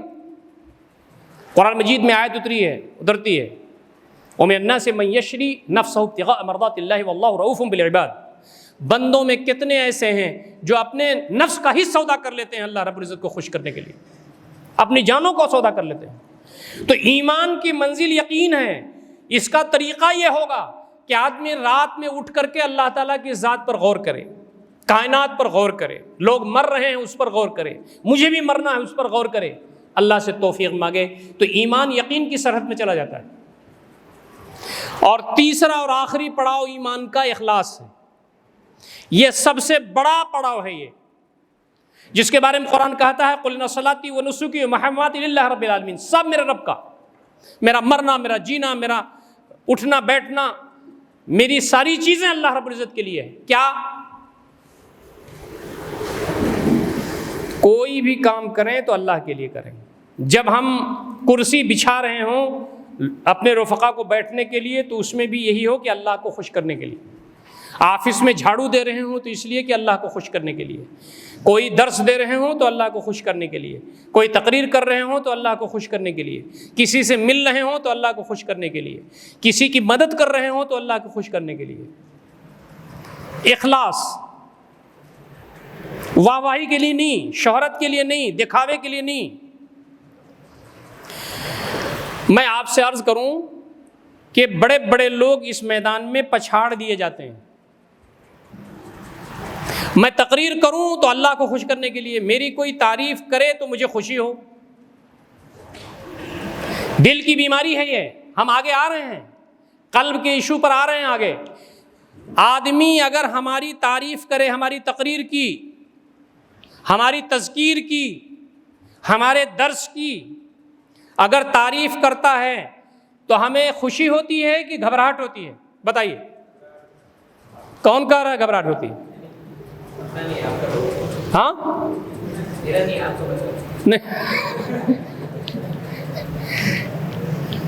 ہماری تقریر ہوتی ہے جب تقریر کر کے آدمی کوئی اٹھتا ہے، جمعہ کو خطبہ دے کے آتا ہے، درس قرآن دے کے، تذکیر کر کے باہر آتا ہے تو السلام علیکم، السلام علیکم، آپ نے بڑی اچھی تقریر کیا۔ اپنی تقریر سوشل میڈیا پر پوسٹ کرتا ہے تو لوگ کمنٹ لکھتے ہیں نیچے، اس سے آدمی کو ایک لذت محسوس ہوتی ہے کہ جناب میری تعریف ہو رہی ہے۔ یہ دل کی بیماری ہے۔ اللہ تعالیٰ کے ہاں وہ تقریر، وہ تذکیر نہیں پہنچی۔ نبی اکرم صلی اللہ علیہ وسلم فرماتے ہیں اگر تمہاری کاموں کی تعریف کوئی کرتا ہے کرنے دو، ہذہ بشرا عاجل، یہ جلدی بشارت آ گئی، یہ الگ گزشو ہے۔ تعریف کوئی کر رہا ہے کرنے دو، تمہارے اپنے دل کی یہ حالت ہونی چاہیے کہ اس میں لذت نہیں آنی چاہیے، اس میں ایک بے چینی ہونی چاہیے کہ میرے مالک یہ کام میں نے تیرے لیے کیا تھا، کہیں یہ عمل ضائع نہ ہو جائے۔ نصرت علی صاحب مرحوم، ان کا تو انتقال ہو گیا، نصرت علی صاحب کہا کرتے تھے، ان کے ساتھ ہم لوگ زیادہ رہے وہاں، تو وہ کہا کرتے تھے کہ جب آدمی تقریر وغیرہ کر کے نیچے آتا ہے اور لوگ اس کی تعریف وغیرہ نہیں کرتے ہیں تو وہ یہ کہتا ہے کہ بات پوری آ گئی نا، کوئی کمی تو نہیں رہ گئی۔ تو لوگ اسی بہانے کچھ بولیں۔ یہ جو ہوس ہے نا، یہ سینوں میں چھپ چھپ کر کے تصویریں بنا لیتی ہیں۔ یہ جو دل ہے، دل ایک بڑا وسیع و عریض عنوان ہے۔ دل کو کیسے ٹرانسپیرنٹ کیا جائے وغیرہ وغیرہ، دل کی بیماریاں کیا ہیں، وہ کبھی بات ہوگی آپ سے۔ یہ تو میں آپ سے عرض کیا نا کہ روح کا جو ٹاپک ہے یا اسپریچول ڈیولپمنٹ، یہ بہت ہی وائڈ ٹاپک ہے۔ ہم لوگ صرف کبھی کبھی ہم لوگ صرف دل پر یعنی تزکیہ قلب پر کبھی کبھی پورے دن کا سیشن چلاتے ہیں۔ تو آپ کا یہ ٹاپک بہت وائڈ ہے۔ آپ نے دیکھیے جیسا لکھ دیا ہے نا آپ نے سناپسس، وہ بہت لمبا ٹائم چاہتا ہے۔ ایمان، ایمان کے بعد یقین، یقین کے بعد اخلاص۔ اچھا مجھے آپ یہ بتائیے کہ ایمان کی جگہ کہاں ہے؟ دل ہے یا دماغ ہے یا عقل ہے؟ کہاں ہے؟ دل میں ہے۔ ایمان کی جگہ دل میں ہے، روح میں ہے۔ کون بولا؟ روح کہاں رہتی ہے؟ پورے جسم میں۔ یہ سر میں؟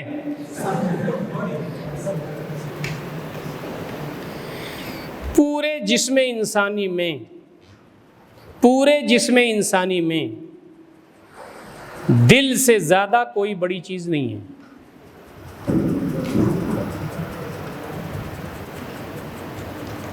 یہ بات آپ کلیئر کر لیں اپنے ذہن میں۔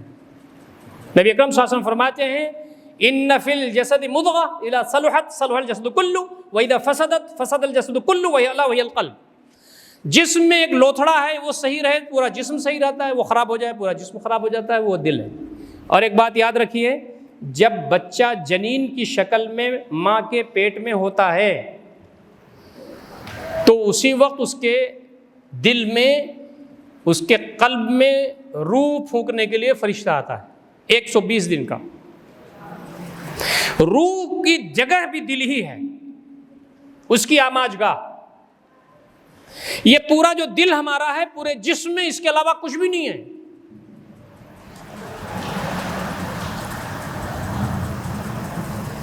تو یہ جو دل ہے، اس دل کا بڑا خیال کرنا چاہیے، یہ ٹرانسپیرنٹ رکھنا چاہیے ہمیشہ اس دل کو۔ ان اللہ لا ينظر الى صورکم ولا الى اجسادکم ولكن ينظر الى قلوبکم۔ اللہ رب العزت تمہارے چہروں کو نہیں دیکھتا، تمہارے جسم کو نہیں دیکھتا، تمہارے دلوں کے اندر وہ جھانکتا ہے۔ اللہ تعالیٰ کو اس کو کوئی غرض نہیں ہے کہ ہماری ٹوپی کیسی ہے، ہماری شیروانی کیسی ہے، ہمارے بال کیسے ہیں، ہاتھ پیر کیسے ہیں۔ وہ تو دل کے اندر کی کیفیات کو دیکھتا ہے۔ اللہ رب العزت کے لیے خیالات وہاں ہوں، اللہ رب العزت کے لیے احساسات وہاں ہوں، یہ ہے اسپریچول ڈیولپمنٹ۔ اس لیے ہم قلب کی اور قلب کی بیماریوں کا تذکرہ نہیں کریں گے، ہم آگے بڑھتے ہیں۔ ایک بات یاد رکھیے، اللہ رب العزت سے محبت کے بعد جو سب سے اہم چیز، اللہ رب العزت سے معاف کیجیے گا، اللہ تعالیٰ پر ایمان کے بعد سب سے اہم چیز کیا ہے؟ محبت ہے۔ اللہ رب العزت پر ایمان کے بعد سب سے اہم چیز کیا ہے؟ بتائیے، یہ کہاں ہے قرآن مجید میں؟ قرآن کی آیت پڑھیے، حافظ صاحب جو لوگ ہیں۔ والذین آمنوا اشد حب للہ، جو اللہ تعالیٰ پر ایمان لاتے ہیں سب زیادہ اللہ سے محبت کرتے ہیں۔ محبت روحانی چیز ہے۔ دیکھیے موشنز جتنے ہیں سب کا تعلق روح سے ہے۔ آدمی خوش ہوتا ہے، آدمی کے اندر تقدس اور احترام پیدا ہوتا ہے، آدمی روتا ہے، آدمی ناراض ہوتا ہے، یہ ساری چیزوں کا تعلق اس کے روح سے ہے. اطمینان قلب آدمی کو حاصل ہوتا ہے، اس کا تعلق آدمی کی روح سے ہے. فرمایا کہ جو ایمان لاتے ہیں وہ سب سے زیادہ محبت کس سے کرتے ہیں؟ اللہ تعالیٰ سے کرتے ہیں.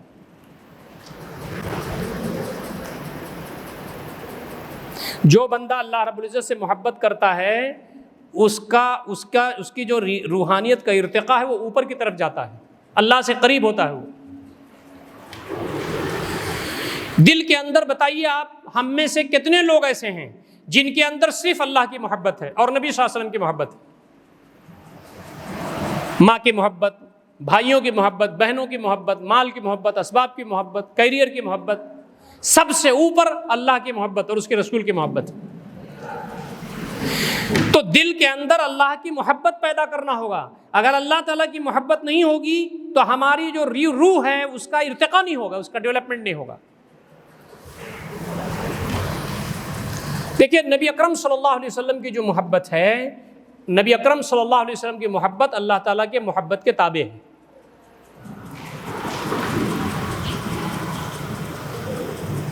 آپ میں سے کوئی صاحب اس پہ اظہار خیال کریں کہ اللہ اس کے رسول کی جو محبت ہے وہ کیا ہمارے اندر موجود ہے؟ نہیں ہے تو ہم کیسے اپنے اندر اس محبت کو پیدا کر سکتے ہیں؟ کوئی صاحب بولے.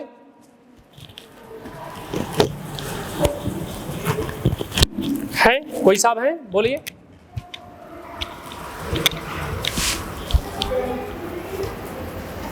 جی ہیں؟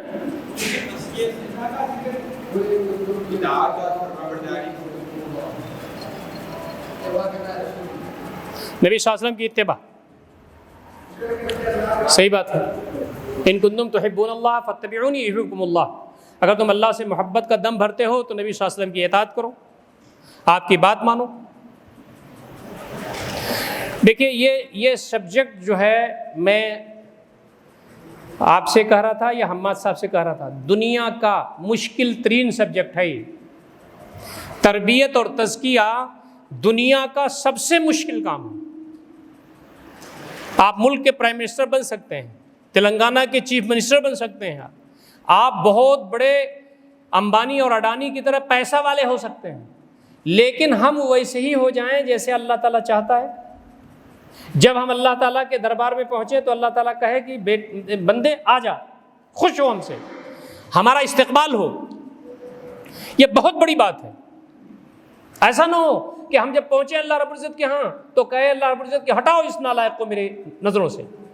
نبی اکرم صلی اللہ علیہ وسلم حوض کوثر پر کہیں کہ ہٹاؤ اس نالائق میری امتی کو، میرے بعد تو اس نے بڑی خرافاتیں مچائیں اور اس کے دل میں ایمان. چیز یہ ہے ایمان کے بعد کہ ہم اللہ تعالیٰ سے محبت کریں، اور اللہ تعالیٰ سے محبت کرنے کے لیے آپ کو پھر وہیں جانا پڑے گا، اللہ تعالیٰ کے احسانات کو یاد کرنا پڑے گا. نبی اکرم صلی اللہ علیہ وسلم سے محبت کا مطلب یہ ہے کہ نبی اکرم صلی اللہ علیہ وسلم کے احسانات کو یاد کیا جائے. کیا آپ یہ سمجھ سکتے ہیں کہ اللہ اس کے رسول کے راستے میں آدمی قربانی کب دے سکتا ہے؟ قربانی کس کے لیے آدمی دیتا ہے بتائیے جناب؟ جس سے محبت ہوتی ہے اس کے لیے قربانی دیتا ہے آدمی. بیوی سے محبت ہے، بیمار ہے تو پیسے قرض لے کے زمین بیچ کے علاج کراتا ہے، بچے کا علاج کراتا ہے. آدمی اپنے محبوب ترین چیز ہے اس کے لیے قربانی دیتا ہے. لوگوں نے اللہ کے راستے میں گردنیں کٹا دی، مال خرچ کر دیا، اسباب خرچ کر دیا. یہ اس وقت تک نہیں ہو سکتا جب تک اللہ اس کے رسول سے محبت نہ پیدا ہو. اچھا آپ لوگ بھی یہ کہتے ہوں گے نا کہ لوگ میٹنگ میں اجتماع میں وقت سے آئیں، ہفتہ واری اجتماع میں وقت سے لوگ آئیں، جو کام دیا جائے اس کو کر کے لوگ دیں، اسائنمنٹ کو پورا کر کے دیں. تو نہیں ہو پاتا. وہ کیوں نہیں ہو پاتا؟ اس لیے کہ اس چیز کو ہم اوپر سے جوڑنا ہمیں پڑے گا. عیسائیوں میں ہم کیوں آئے ہیں؟ کوئی صاحب بتائیں گے عیسائیوں میں ہم کیوں آئے، اس میں کیوں شامل ہوئے؟ اور رضا الہی کے لیے، یونٹ پریزیڈنٹ بننے کے لیے، سیکرٹری بننے کے لیے، ZDC ممبر بننے کے لیے، ZP بننے کے لیے، ZS بننے کے لیے. سیاسی ممبر بننے کے لیے, اپنے آپ کو دکھانے کے لیے. کس لیے آئے پیسائیوں میں آئے بتائیے؟ اللہ تعالیٰ کو خوش کرنے کے لیے, رضا الہی نا. تو کیا ہر وقت رضا الہی رہتی ہے ہمارے پاس؟ دیکھیے آپ لوگ بولیں گے نہیں تو مزہ نہیں آئے گا. یہ بہت ہی خراب قسم کی بیماریاں ہیں ہمارے پاس. اس میں یہ نہ سمجھیے کہ تقریر کرنے والا کوئی بہت بڑا نیک آدمی بول رہا, نہیں, سب اس میں ملوث ہیں. ہم سب کو اپنا علاج کرنا ہے. دستور میں تو لکھا ہوا ہے اللہ کو خوش کرنے کے لیے, لیکن جب ہم اپنے سماج میں رہتے ہیں تو نہ جانے کتنی کتنی چیزیں آتی ہیں ہمارے سامنے. پریزیڈنٹ نے, لوکل پریزیڈنٹ نے ہم سے یہ کام کرنے کے لیے کہا ہے. ہم سے کیوں کہا انہوں نے؟ ان سے بھی کہہ سکتے تھے, ان کو کہنا چاہیے. ہمارے پاس مصروفیت زیادہ ہے, مجھے ذرا ٹیوشن بھی لینا پڑتا ہے, 10 طرح کی چیزیں ہمارے درمیان آتی ہیں. کیوں؟ اس لیے کہ ہم نے جس چیز کو فوکس کرنا تھا وہ ہمارے سامنے نہیں ہے, اللہ کو خوش کرنا. ہم یونٹ پریزیڈنٹ کی بات مانتے ہیں تو اللہ خوش ہوتا ہے. اجتماعیت میں اسی لیے شریک ہوئی ہے ہم جب زونل پریزیڈنٹ کی بات مانتے ہیں, ہم سٹی پریزیڈنٹ کی بات مانتے ہیں تو اس سے اللہ خوش ہوتا ہے. ہم جب کسی غریب کی مدد کرتے ہیں تو اس سے اللہ خوش ہوتا ہے. رضا الہی کے لیے ہم آئے اور اپنی لوکل پولیٹکس اگر اس میں چلنے لگے تو آپ بتائیے اللہ رب العزت کی رحمتیں اور برکتیں بالکل ختم ہو جائیں گی. آئے تھے اللہ کو خوش کرنے کے لیے, کر رہے ہیں کچھ اور, تو اس کا مطلب یہ ہے کہ یہاں پر فزیکل ڈیولپمنٹ تو ہو رہا ہے, اسپرچول ڈیولپمنٹ غائب. تو لوگوں نے بہت کام کیا اس پہ. آگے چلتے ہیں. جو شخص جس سے محبت کرتا ہے اس کے لیے قربانی دیتا ہے. ایک بات تو یہ آ گئی, آدمی جس سے محبت کرتا ہے اس کے ساتھ اس کا دوسرا رویہ کیا ہوتا ہے؟ جی, بات مانتا ہے. اور جی, فالو کرتا ہے. وہ ایک بات ہو گئی, بات ماننا, فالو کرنا. اور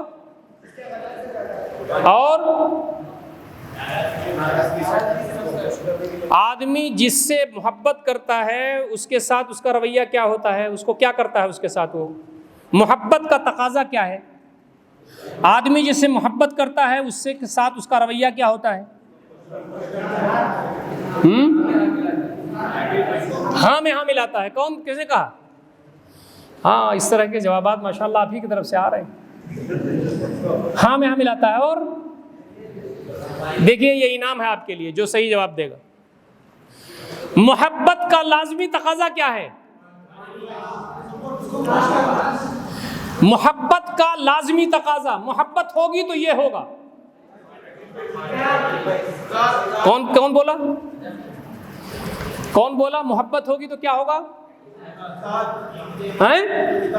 اطاعت نہیں. اور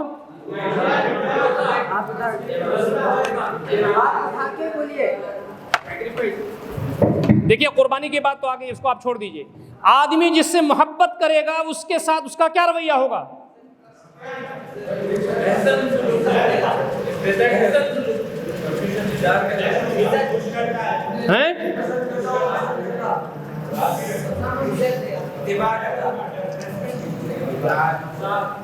آدمی, آپ حضرات میں سے کتنے لوگوں کی شادی ہو گئی ہے؟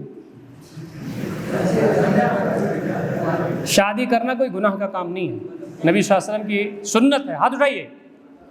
کتنے لوگوں کی شادی ہو گئی؟ ٹھیک ہے, ٹھیک ہے, بہت اچھا. آدمی اپنے محبوب کو کیا کرتا ہے؟ تحفہ دیتا ہے. اور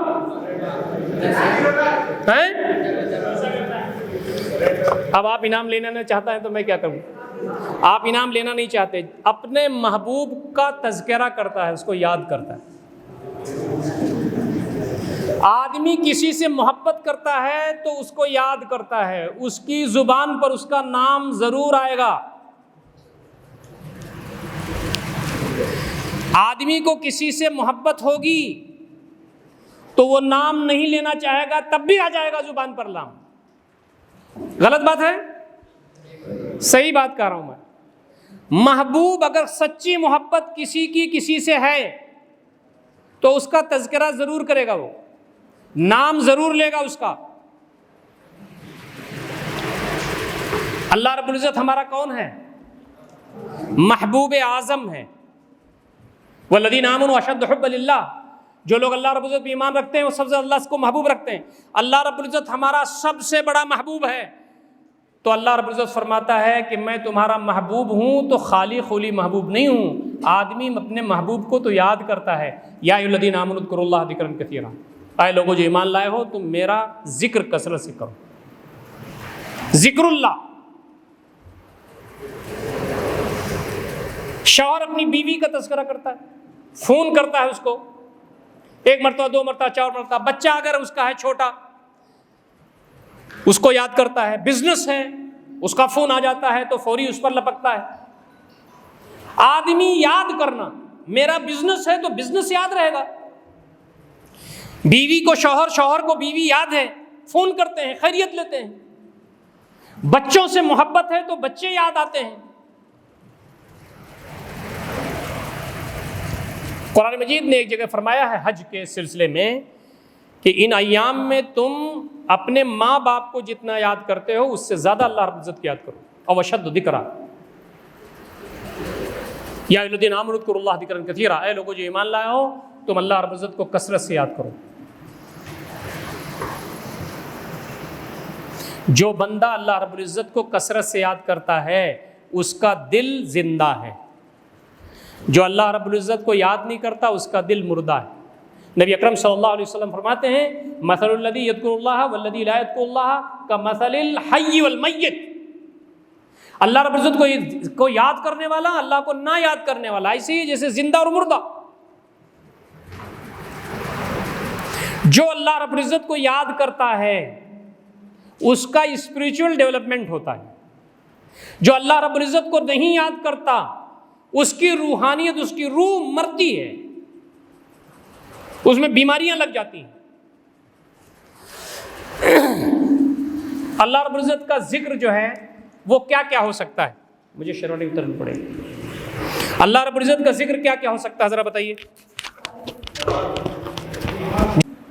اللہ کا ذکر کیا کیا ہے؟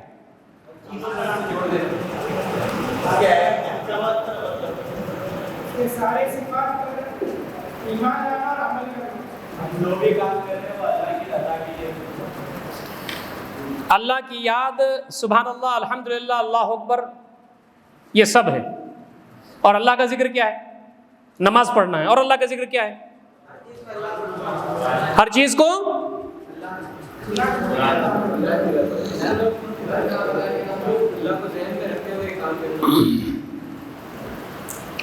قرآن مجید میں ایک بڑی مضبوط آیت ہے، بڑی مضبوط کا مطلب مضبوط تو ساری آیتیں ہیں، جامع کر دیا ہے قرآن نے، اس کو اکٹھا کر دیا اللہ کے ذکر کو۔ الذین یذکرون اللہ قیاما وقعودا وعلی جنوبہم ویتفکرون فی خلق السماوات والارض ربنا ما خلقت ھذا باطلا سبحانک فقنا عذاب النار۔ اللہ کی یاد کا مطلب یہ ہے کہ کھڑے ہو کے بھی کرتے ہیں، بیٹھ کے بھی کرتے ہیں، لیٹ کے بھی کرتے ہیں۔ اور اللہ کی یاد کا مطلب یہ ہے کہ زمین و آسمان کی جو تخلیق ہے اس پر غور کرتے ہیں، اور جب وہ غور کرتے ہیں تو کہتے ہیں کہ سبحانک، تو پاک ہے، فقنا عذاب النار، ہمیں جہنم کے عذاب سے بچا لے۔ تو ذکر جو ہے وہ کمپریہنسو ہے۔ اللہ کا ذکر کا مطلب یہ ہے کہ اللہ رب العزت کو یاد کیا جائے ہر جگہ، اور اللہ تعالیٰ کی پوری کائنات کو دیکھ کر کے بھی اللہ کو یاد کیا جائے۔ ٹھیک ہے جناب؟ ٹھیک ہے۔ ایک بات آپ یہ سمجھ لیں کہ اللہ رب العزت کے ذکر سے بڑی کوئی چیز دنیا میں نہیں ہے۔ میری بات صحیح ہے؟ دنیا میں اللہ رب العزت کے سے بڑی کوئی چیز، پوری شریعت میں اللہ رب العزت سے بڑی کوئی چیز، ذکر کی سے بڑی کوئی چیز نہیں کہ ہے؟ بتائیے۔ وَلَذِكْرُ اللَّهِ اکبر، اللہ کا ذکر سب سے بڑی چیز ہے۔ یہ عبادات جو ہیں یہ کیا ہیں؟ عبادتیں۔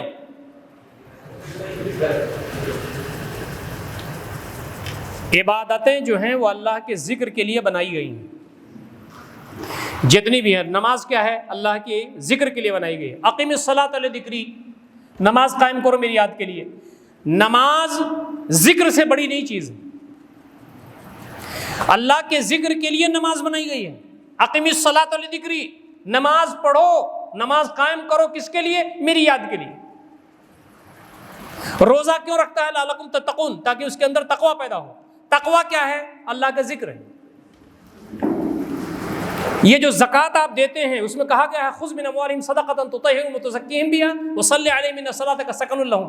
یہ جو زکوٰۃ ہے، صدقات ہیں، یہ لیجئے، ان کے ذریعے سے تطہیر قلب آپ کریں گے، ان کا تزکیہ کریں گے. قرآن کہتا ہے یہ بھی اللہ کا ذکر ہے. اور جو حج ہے اس میں تو اللہ کی کبریائی ہے ہی. لا ینال اللہ لحومها ولا دماؤها ولکن ینالہ التقوی منکم. تو آپ دیکھیں گے کہ اللہ رب العزت کے ذکر سے بڑی کوئی چیز نہیں ہے. جب بندہ روزی روٹی کماتا ہے اس وقت بھی اللہ رب العزت کا ذکر ہو تو اس کی روٹی میں برکت ہو جاتی ہے. اللہ کے ذکر سے اگر روزی روٹی خالی ہے تو اس میں اللہ رب العزت کی برکت نہیں آتی. برکت کا تعلق روح سے ہے. قرآن مجید میں کوئی آیت پڑھیں گے آپ جس میں یہ کہا گیا ہے کہ روزی روٹی کماؤ تو اللہ کا ذکر کرو؟ پڑھیے، آیت پڑھیے.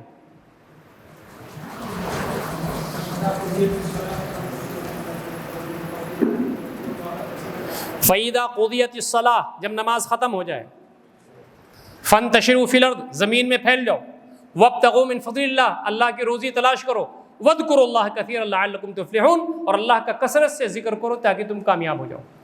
تمہاری روزی روٹی بھی اس وقت تک برکت والی نہیں ہو سکتی جب تک اللہ کا ذکر وہاں نہ ہو. مطلب آپ خرید کر رہے ہوں، فروخت کر رہے ہوں، بیچ رہے ہوں، اللہ کو گواہ رکھ کر کے اس کو یاد کرتے ہوئے کہ میرے مالک اس میں تو برکت عطا فرمائے، اس میں دھوکہ مجھے نہیں دینا ہے، اس میں لوگوں کے ساتھ غلط برتاؤ مجھے نہیں کرنا ہے، حلال روزی کمانا ہے. اسی لیے کہا گیا ہے کہ میدان جنگ میں تلواروں کے ذریعے اور قوت کے ذریعے، تعداد کے ذریعے غلبہ نہیں ہوتا. غلبہ ہوتا ہے اللہ تعالیٰ کی توفیق کے ذریعے. یا ایھا الذین آمنوا اذا لقیتم فئۃ فاثبتوا، اے لوگوں جو ایمان لائے ہو، جب تم کسی ٹولی سے، کسی جماعت سے جنگ میں مقابلہ کرو تو جم جاؤ. اور آگے کیا فرمایا؟ وَاذْكُرُوا اللَّهَ كَثِيرًا لَعَلَّكُمْ تُفْلِحُونَ، تم اللہ کو کثرت سے یاد کرو تاکہ تم کامیاب ہو جاؤ. یاد رکھیے نبی اکرم صلی اللہ علیہ وسلم کو غزوہ بدر کے بعد جو باتیں کہی گئی ہیں اس میں ایک بات یہ بھی کہی گئی ہے وَمَا رَمَيْتَ إِذْ رَمَيْتَ وَلَكِنَّ اللَّهَ رَمَى، آپ تیر نہیں چلا رہے تھے، اللہ تعالیٰ تیر چلا رہا تھا.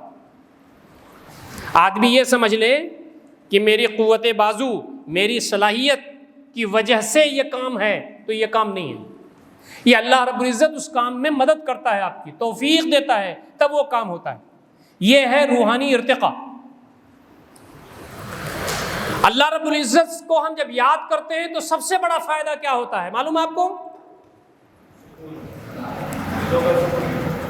ہم جب اللہ کو یاد کرتے ہیں تو اس کا سب سے بڑا فائدہ کیا ہے؟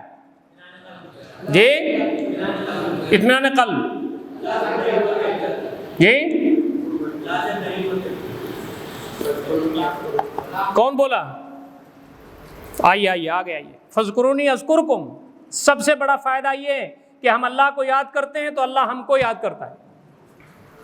آ جائیے بھائی، کم سے کم ایک. جزاک اللہ، ماشاء اللہ ماشاء اللہ. سب سے بڑا فائدہ یہ ہے کہ ہم اللہ کو یاد کرتے ہیں تو اللہ ہم کو یاد کرتا ہے. اب میں آپ کو اسپریچول ڈیولپمنٹ کی معراج بتا رہا ہوں، ایک دم اوپر کی چیز. اللہ تعالیٰ یہ فرماتا ہے کہ بندہ جب اپنے دل میں یاد کرتا ہے تو میں بندے کو اپنے دل میں یاد کرتا ہوں. اس سے بڑی کوئی چیز ہو سکتی ہے؟ آپ بتائیے اس پوری کائنات میں. انا عند ظن عبدی بی، میں بندے کی گمان کے پاس ہوں. وَإِن ذَكَرَنِي فِي نَفْسِهِ ذَكَرْتُ فِي نَفْسِي، بندہ جب مجھ کو اپنے دل میں یاد کرتا ہے تو میں اس کو اپنے دل میں یاد کرتا ہوں. رات میں آپ یاد کریں، 12 بجے یاد کریں، 2 بجے یاد کریں، 3 بجے یاد کریں. اللہ تعالیٰ کو جب اپنے دل میں بندہ یاد کرتا ہے تو اللہ تعالیٰ اس کو اپنے دل میں یاد کرتا ہے. اتنا بلند ہو جاتا ہے بندہ. وَإِن ذَكَرْنِي فِي مَلَئٍ ذَكَرْتُ فِي مَلَئٍ خَيْرٍ مِّنْهُمْ، بندہ جب مجھ کو کسی مجلس میں یاد کرتا ہے تو اللہ رب العزت فرماتے ہیں میں اس کو اس سے اچھی مجلس میں یعنی فرشتوں کی مجلس میں یاد کرتا ہوں۔ آج کے اس اجتماع میں گواہ رہیے گا کہ اللہ رب العزت کا تذکرہ ہم اس مجلس میں کر رہے ہیں، اور مجھے یقین ہے کہ اللہ رب العزت ہمارا تذکرہ فرشتوں میں کر رہا ہوگا انشاءاللہ۔ یہ ہے اسپریچول ڈیولپمنٹ۔ اللہ کو اپنے دل میں یاد کیجئے، یعنی دل کی گہرائیوں سے یاد کیجئے تو اللہ رب العزت اپنے دل میں آپ کو یاد کرتا ہے۔ اور جب اللہ کا ذکر ہم کسی مجلس میں کرتے ہیں تو اللہ رب العزت ہمارا ذکر فرشتوں کی مجلس میں کرتا ہے، اور فرمایا وَإِنْ آتَانِي بِشِبْرٍ أَطَيْتُهُ دِرَاعًا، میری طرف ایک بالشت آتا ہے تو میں اس کی طرف ایک گز آتا ہے، ایک ہاتھ آتا ہوں۔ وَإِنْ آتَانِي ذِرَاعًا أَطَيْتُهُ بَاعًا، میری طرف ایک گز آتا ہے، ایک ہاتھ آتا ہے تو ایک گز آتا ہوں اس کی طرف۔ وَإِنْ آتَانِي يَمْشِي أَتَيْتُهُ هَرْوَلًا، میری طرف چل کر کے آتا ہے تو لپک کر کے اس کی طرف پہنچ جاتا ہوں۔ آپ بتائیے کہ اللہ رب العزت کا محبوب بندہ اگر کوئی ہو جائے تو وہ اسے کس چیز کی فکر ہے؟ آزمائشیں تو آئیں گی، انبیاء پر بھی آتی ہیں، صلح امت پر بھی آتی ہیں، اللہ تعالیٰ آزماتا ہے نکھارنے کے لیے، لیمیز اللہ الخبیث من الطیب، تاکہ اللہ رب العزت خبیث کو طیب سے چھانٹ دے۔ لیکن آپ اندازہ کیجئے کہ اللہ رب العزت جب کسی بندے کا ہو جائے تو کوئی پھر اس کا دنیا میں کوئی بال بیکا کر سکتا ہے؟ نہیں کر سکتا۔ اور ایک خوبصورت بات اور ہے، آپ حضرات ابھی جوان ہیں، نوجوان ہیں، آپ کو پوری زندگی میں انشاءاللہ کام آئے گی۔ پوری دنیا میں 5 بر اعظم ہیں نا، کتنے ہیں؟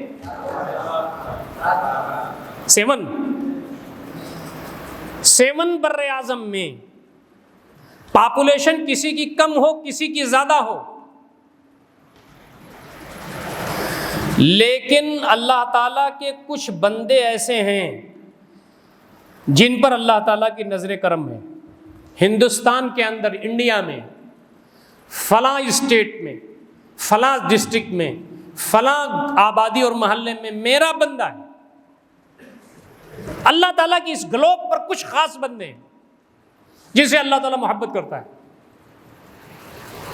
جب اللہ رب العزت کسی سے محبت کرنے لگتا ہے تو جبریل امین کو بلاتا ہے، جبریل امین آؤ۔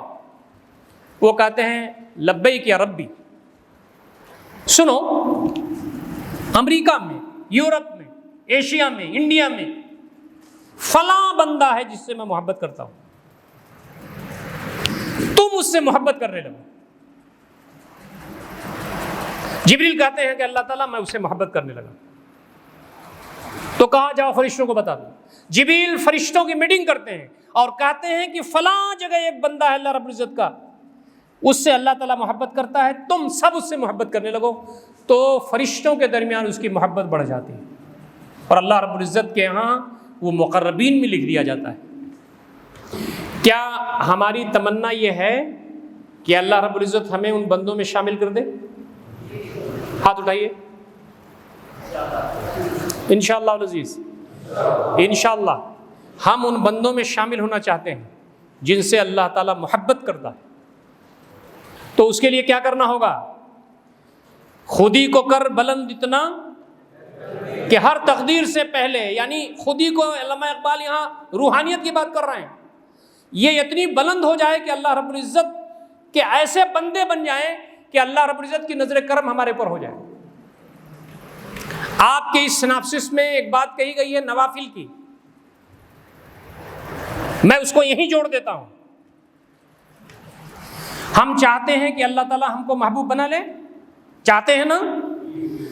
تو اللہ رب العزت فرماتے ہیں کہ نوافل کا اہتمام کیجیے۔ حدیث قدسی ہے، حدیث قدسی کس کو کہتے ہیں؟ کوئی صاحب بولیے، حدیث قدسی کس کو کہتے ہیں؟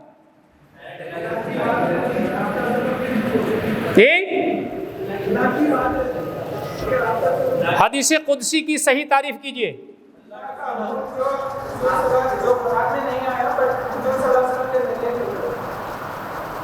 ٹھیک ہے، ٹھیک ہے، فنی تعریف کوئی نہیں کر سکتا؟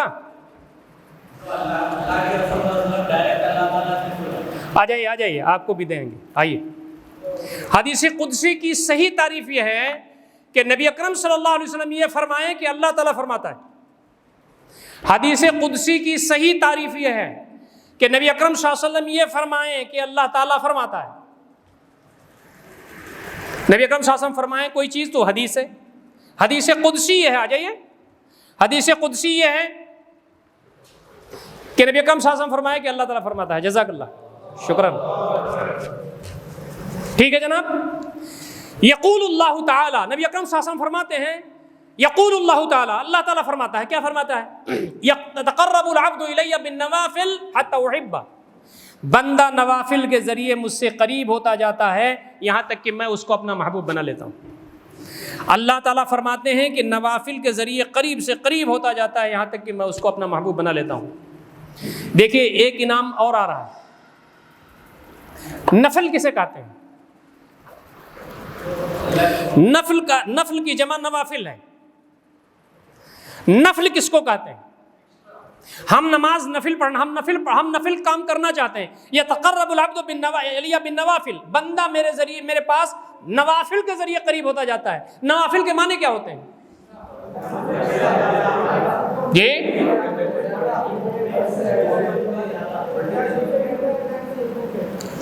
نفل کی تعریف کیا ہے؟ ثواب ملے کوئی گناہ نہ ہو. بتائیے کون جی؟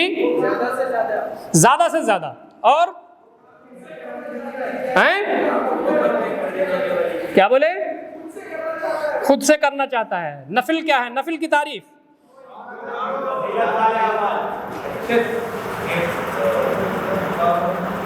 سارے لوگ بولنا چاہ رہے ہیں لیکن وہ نہیں بول پا رہے ہیں.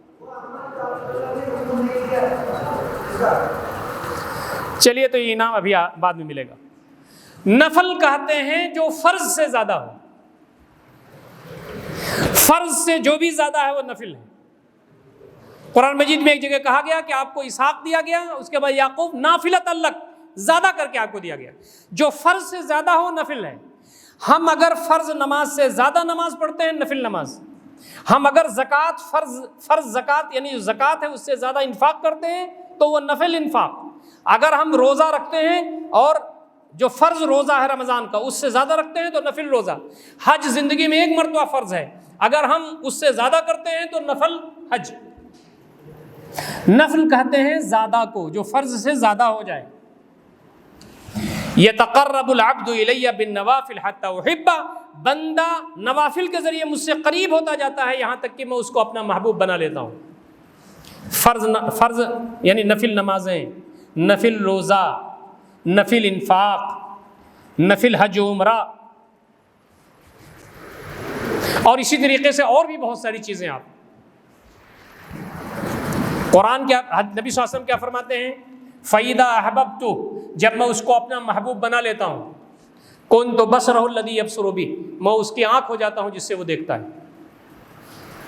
وَسَمْعُهُ الَّذِي يَسْمَعُ بِهِ, میں اس کا کان ہو جاتا ہوں جس سے وہ سنتا ہے. وَيَدَهُ الَّتِي يَبْطِشُ بِهَا, میں اس کا ہاتھ ہو جاتا ہوں جس سے وہ پکڑتا ہے. وَرِجْلُهُ الَّتِي يَمْشِي بِهَا, میں اس کا پیر ہو جاتا ہوں جس سے وہ چلتا ہے.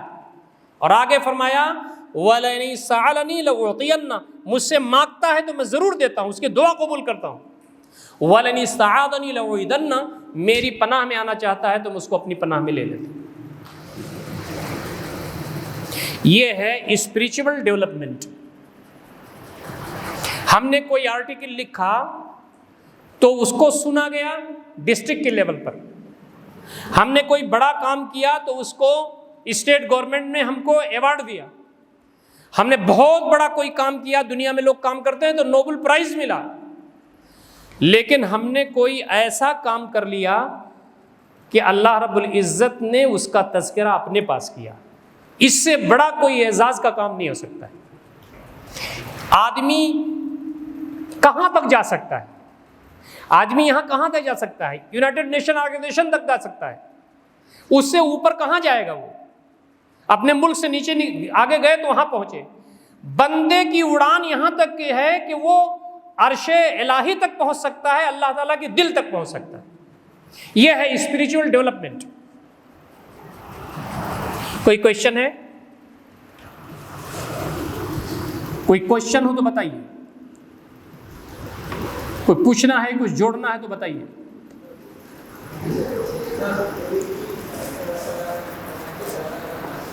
ذرا یہ دے دیجئے،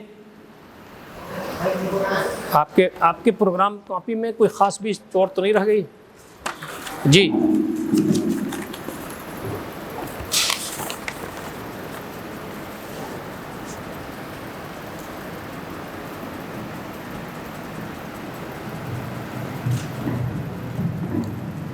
السلام علیکم۔ حدیث قدسی آپ نے فرمایا کہ اللہ رسول اللہ صلی اللہ علیہ وسلم فرماتے ہیں کہ اللہ نے فرمایا، تو اس معنی تو قرآن کی حدیث قدسی ہوگی نا؟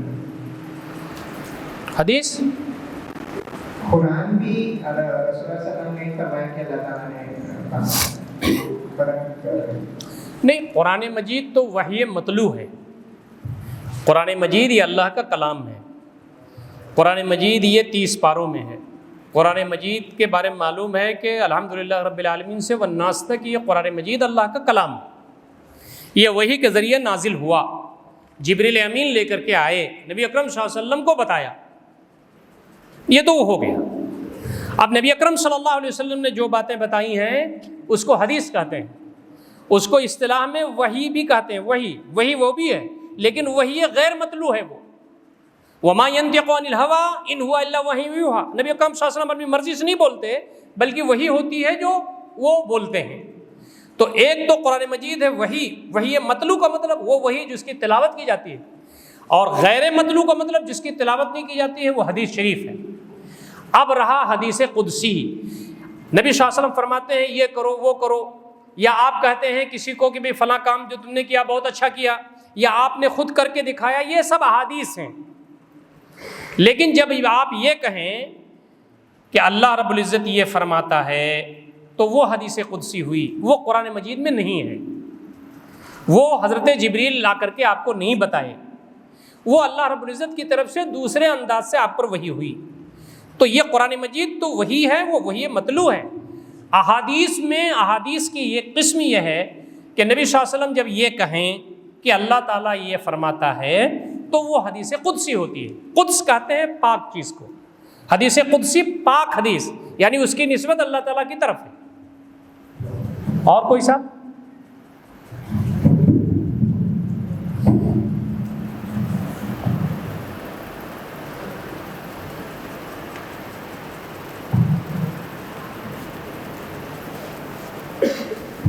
السلام علیکم۔ وعلیکم السلام۔ یہ نفل کا ذکر ایسا ہے کہ ہم اس کا لمٹ نہیں ہے، ہم جتنی نفل پڑھیں گے جتنا اس کو لمٹ نہیں، ہم ان کی محبت اللہ سے حاصل کر سکتے ہیں۔ یہ ہے دیکھیں، نوافل جو ہے، نوافل کی کوئی لمٹ نہیں ہے، لیکن آپ کو نفل اتنی ہی پڑھنا ہے جس میں آپ کی طبیعت لگے۔ لن یمل اللہ حتی تملو، تم نہیں، اللہ تعالیٰ نہیں اگتا سکتا یہاں تک کہ تم اگتا جاؤ گے۔ نبی اکرم صلی اللہ علیہ وسلم فرمایا کہ تمہاری آنکھ کا بھی حق ہے، تمہارے بدن کا بھی حق ہے۔ تو آدمی کو اتنی ہی عبادت کرنی چاہیے جتنے میں اس کی طبیعت لگے۔ بعض لوگ تہجد میں اٹھتے ہیں لیکن وہ اونگتے رہتے ہیں، ایسی نماز سے کیا فائدہ؟ تہجد کی نماز میں آدمی اٹھے تو اس کو شرح صدر ہونا چاہیے، نشاط ہونا چاہیے، جو پڑھ رہا ہے اسے سمجھ میں آنا چاہیے، تب تو اس کو اس کا فائدہ ملے گا۔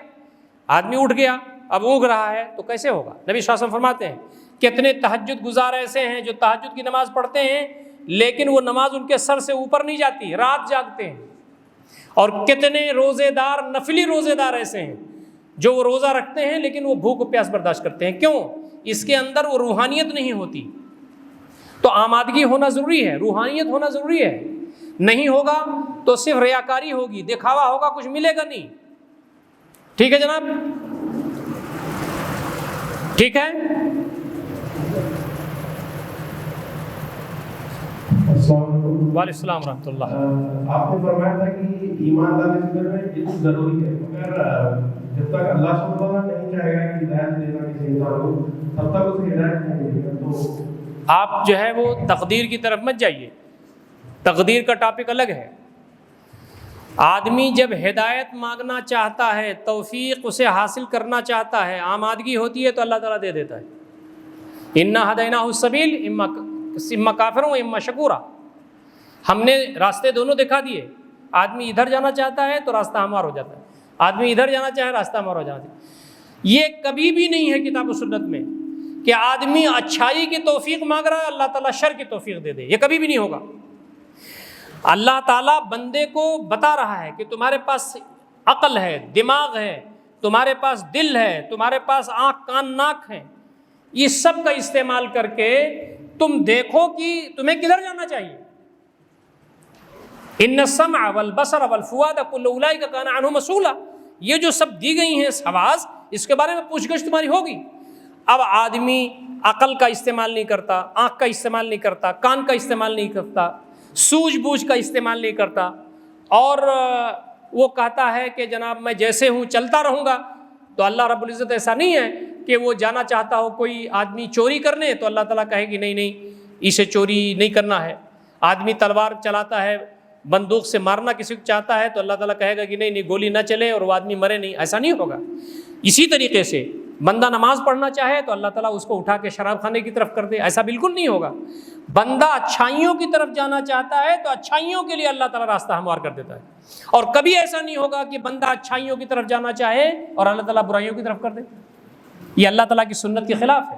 اور ایک بات دیکھیے، میرا ٹاپک چونکہ بڑا وائڈ تھا، 2 فنڈامنٹل لکھ لیجئے، 2 فنڈامنٹلز تربیت اور تزکیہ کے. ایک تو یہ، اس شخص کی تربیت اور اس کا تزکیہ نہیں ہو سکتا جس کے اندر آمادگی نہ ہو. آدمی اگر اپنے آپ کو ٹھیک کرنا نہ چاہے، وقت کا پیغمبر اس کو ٹھیک نہیں کر سکتا، قرآن کی آیات اس کو ٹھیک نہیں کر سکتی. ابو جہل، ابو لہب، عتبہ، شیبہ روزانہ نبی اکرم صلی اللہ علیہ وسلم کو اپنی آنکھوں سے دیکھتے تھے. ابو جہل نے تو یہاں تک کہہ دیا تھا کہ یہ سچے پیغمبر ہیں. لیکن اخنس نے جب کہا کہ ایمان کیوں نہیں لاتے تو اس نے کہا یہ نہیں ہو سکتا کہ میں گورا آدمی ہوں اور بلال کالے ہیں، دونوں کا ٹخنا ایک ساتھ کیسے مل جائے. آمادگی نہیں تھی اپنے اندر، ان کو اس طرف جانے کی لپک نہیں تھی، اس لیے تربیت نہیں ہو سکی. کتنے غلام تھے، کتنی لوڈیاں تھیں جن کو دین اسلام کی توفیق ملی، اس لیے کہ آمادگی تھی ان کے اندر. تو یہ فنڈامنٹل سمجھ لیجیے آپ. اپنی کمیوں کا احساس، اچھائیوں کی طرف جانے کی لپک اور اچھا بننے کی چاہت، یہ آدمی کو تربیت کی طرف لے جائے گی. نمبر 2، فنڈامنٹل نمبر 2، وہ یہ کہ آدمی کبھی بھی یہ نہیں کہہ سکتا کہ میری تربیت مکمل ہو گئی، میں تربیت یافتہ ہو گیا، اب مجھے تربیت کی ضرورت نہیں ہے.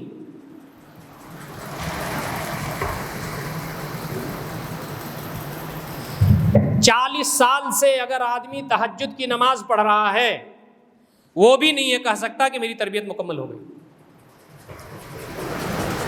نبی اکرم صلی اللہ علیہ وسلم نے بنی اسرائیل کے ایک بہت بڑے عالم کا تذکرہ کیا ہے. ایک صاحب تھے، انہوں نے ساحل سمندر پر 300 سال تک عبادت کی تھی. 300 سال تک، یہ نبی اکرم صلی اللہ علیہ وسلم کی صحیح حدیث ہے. لیکن پھر وہ ایک عورت کے عشق میں گرفتار ہو کر کے سب کچھ برباد کر بیٹھے. پھر اللہ تعالیٰ نے ان کی توبہ قبول کی، پھر اس کے بعد وہ بحال ہوئے. یعنی 300 سال کی عبادت بھی آدمی کے اندر پرفیکشن نہیں لا رہی ہے. صبح آدمی لوٹا جا سکتا ہے، شام میں لوٹا جا سکتا ہے. نبی اکرم صلی اللہ علیہ وسلم فرمایا لا یخلون احدکم بامرأۃ، کوئی بھی مرد کسی عورت سے تنہائی میں نہ ملے، چاہے وہ بوڑھا کیوں نہ ہو. نفس کبھی بوڑھا نہیں ہوتا. آدمی کھوسٹ بوڑھا ہو جائے، نفس کبھی بوڑھا نہیں ہوتا. وما ابر نفسی ان النفس لامارۃ بالسوء، یہ نفس تو برائی کی طرف لے جانے والا ہے ہی. سمجھ رہے نا آپ؟ تو ایک خوبصورت بات آپ کو یہ بتا دوں، قرآن مجید میں عشق کا لفظ کہیں استعمال نہیں ہوا ہے پورے قرآن میں. حدیث شریف کی 10 کتابوں میں عشق کا لفظ کہیں استعمال نہیں ہوا ہے سوائے اس حدیث کے جو میں نے ابھی پڑھا آپ کے سامنے. عامر الرام کی حدیث ہے، صحیح مفہوم میں استعمال کیا نبی اکرم صلی اللہ علیہ وسلم نے. یعنی ایک عورت کے عشق میں مبتلا ہو گئے. عشقہ ایک بیل کو کہتے ہیں جو پیڑوں کے اوپر چڑھ جاتی ہے، اور چڑھ جاتی ہے تو پیڑ خراب کر دیتی ہے. عشق ایک ایسی بیماری ہے کہ جب کسی کو لگتی ہے کسی عورت کی محبت میں تو اس کو برباد کر دیتی ہے. ہم ہم عشق رسول عشق الہی کہتے ہیں، کوئی حرج نہیں ہے اردو میں فارسی میں، لیکن محبت لفظ استعمال ہے قرآن مجید میں، نبی اکرم صلی اللہ علیہ وسلم کی زندگی میں، آپ کی حدیث میں. تو پرفیکشن آدمی کو کبھی نہیں، آدمی یہ سمجھے نا ارے میں تو بہت اچھا ہو گیا بھائی، وہ زوال کا دن ہوگا اس کا. میرے خیال سے 15 منٹ پروگرام لیٹ شروع ہوا تھا اور اب پروگرام کا وقت بھی ختم ہو گیا. ڈاکٹر صاحب جی، اذان تو آپ کی ہونے والی ہے نا. دیکھیے ایک دو باتوں کا سرسری تذکرہ میں آپ کے سامنے کرتا ہوں، اس لیے کہ یہ ٹاپک بہت وسیع و عریض ہے. کبھی آئندہ آپ جب پروگرام رکھیں ایسا تو پورا دن کا رکھیے، یعنی ایک ایک چیز کو ایک ایک سیشن میں لیجیے، اس لیے کہ یہ ٹاپکس جو ہیں وہ کوئی آسان ٹاپک نہیں ہے. آپ میں سے کچھ لوگوں کو میری اردو سمجھ میں آئی کہ سب کو سمجھ میں آئی؟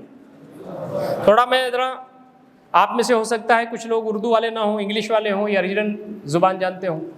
بہرحال میں نے آسان کر کے آپ کے سامنے بات رکھی ہے. یہ جو عبادات ہیں، عبادات آپ کے سیناپسس میں موجود ہے. عبادات جو ہے وہ روح کی غذا ہیں. جتنی بھی عبادات ہیں یہ سب روح کی غذا ہیں.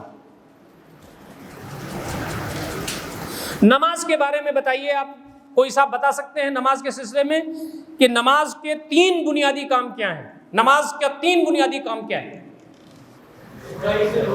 برائی سے روکنا، اور قرب الہی، اور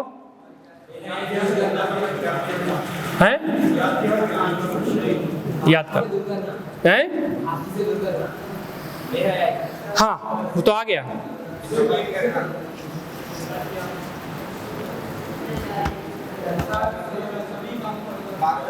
ٹھیک ہے ٹھیک ہے، سارے لوگوں نے بتایا ماشاءاللہ.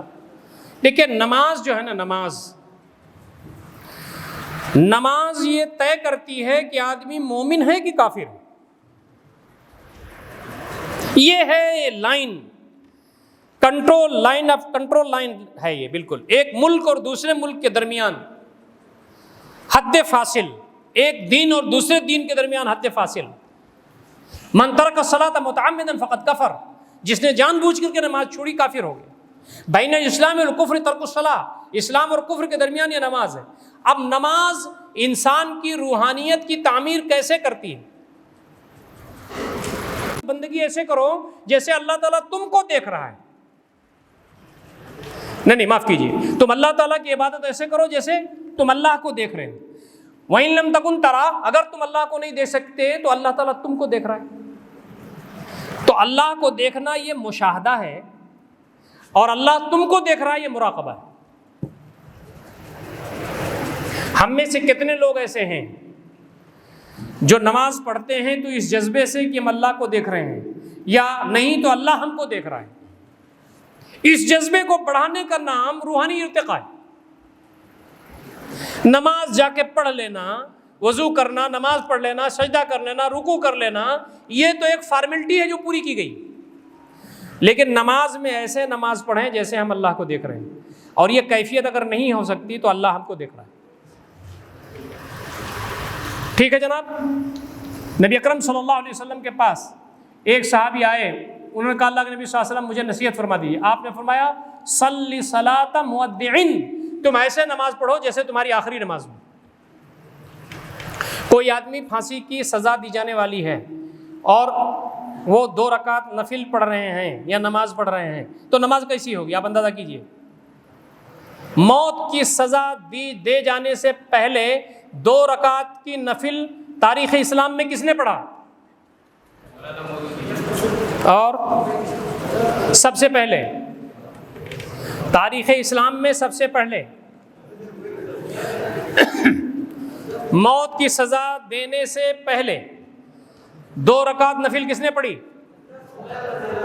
کس نے بتایا؟ آئیے حضرت خبیب رضی اللہ تعالیٰ عنہ نے پڑھی ہے. فرسٹ انسان کون؟ حضرت خبیب کو مشرکین مکہ نے موت کی سزا کہاں دی تھی؟ مسجد تنعیم، جہاں حضرت عائشہ ہے، حضرت عائشہ جہاں بنی ہے مسجد تنعیم. لیجئے جزاک اللہ، ماشاء اللہ، اچھا مطالعہ آپ کا ہے بھائی. کیا پڑھتے ہیں آپ؟ اچھا ماشاء اللہ. میرے خیال سے اس میں کوئی ایسا بھی ہے جو انجینئر نہ ہو؟ الحمدللہ انجینئر کی خان ہے حیدرآباد میں. تو آج مسجد عائشہ تنعیم کے مقام پر ہے مکہ میں، وہیں پر حضرت خبیب رضی اللہ تعالیٰ عنہ کو موت کی سزا دی گئی تھی. انہوں نے کہا کہ مجھے 2 رکعت نماز پڑھنے دو، تو مشرکین نے حقارت سے کہا کہ پڑھ لو، تو انہوں نے ہلکی نماز پڑھی اور مسکرائے. تو ان لوگوں نے دیکھیے مرنے جا رہا ہے اور مسکرا رہا ہے، تو انہوں نے کہا کہ میں مسکرا رہا ہوں اللہ رب العزت کے علم پر، اس کے برداشت پر، اور میں مسکرا رہا ہوں تمہاری نالائقیوں پر. تو بہت بڑی بات ہے. نماز ایسے پڑھو جیسے آخری نماز تمہاری ہو. کہنا تو آسان ہے، کرنا بہت مشکل ہے. آپ کے سناسس میں لکھا ہوا ہے کہ خشوع اور خضوع پیدا نہیں ہوتا. خشوع خضوع کیسا پیدا کریں گے؟ نماز میں کیسے خشوع خضوع پیدا کریں گے؟ کوئی صاحب بتائیں گے جی؟ سمجھتے ہوئے پڑھیں. اور جی اچھی طریقے سے نماز پڑھیں. اور کوئی صاحب؟ حاضر ناظر رکھ کر کے نماز پڑھیں. جی بالکل صحیح بات ہے. یہ جو اس میں عربی کے الفاظ ہیں اس کو سمجھیں، جو دعائیں اس میں کہی گئی ہیں وہ بھی سمجھیں، یہ ساری چیزیں اس میں ہیں، موجود ہیں. اچھی بات ہے. دیکھیے جیسے آدمی تو خنزب نام کا ایک شیطان ہے، بڑا خنزب زیبے خنزب نام کا ایک شیطان ہے، جس کا کام یہی ہے کہ فوراً وسوسہ شروع کر دیتا ہے. وَإِمَّا يَنزَغَنَّكَ مِنَ الشَّيْطَانِ نَزْغٌ فَاسْتَعِذْ بِاللَّهِ. وسوسہ آئے تو اللہ کی پناہ میں آ جانا. زیادہ سے زیادہ اپنے آپ کو کھینچنا، زیادہ سے زیادہ اپنے آپ کو لانا نماز میں. نماز میں آدمی کھڑا ہو تو یہ سمجھے کہ اللہ تعالیٰ کے سامنے، عظیم ہستی کے سامنے میں کھڑا ہوں. وسوسہ آئے تو فوراً وہاں سے پلٹ آئے، ادھر ادھر ذہن جائے تو بھٹکے نہ پائے. ایک آدمی کو نہیں کیا کہ مجھے 10-25% اگلے 10-50% قابو کرنا ہے. آدمی اگر کنسنٹریشن کی عادت ڈالے گا تو اسے مل جائے گی. صحابہ کرام کے بارے میں آتا ہے کہ نماز ایسے پڑھتے تھے کاننا علی رؤوسہم الطیور، جیسے ان کے سروں پر پرندے بیٹھے ہو. اگر سر ہلایا تو پرندے اڑ گئے. آدمی مہ ہو جائے نماز میں. تو اس کے لیے طریقے ہیں، ہمارے علماء بہت لکھے ہیں. اچھا ایک بڑی خوبصورت بات یہ ہے کہ ہم لوگوں کو بیماری بھی معلوم ہے اور علاج بھی معلوم ہے، بس وہ دوا کھانے کی میں پریشانی ہے. جانتا ہوں ثواب طاعت و زہد اور طبیعت ادھر نہیں آتی. علامہ اقبال نے کہا ہے. کس نے کہا ہے؟ اس کا مطلب اردو بہت کمزور ہو گئی. کس شاعر کا شعر ہے یہ؟ غالب کا شعر ہے یہ. بعض لوگ کہتے ہیں کہ غالب معرفت کا شاعر تھا.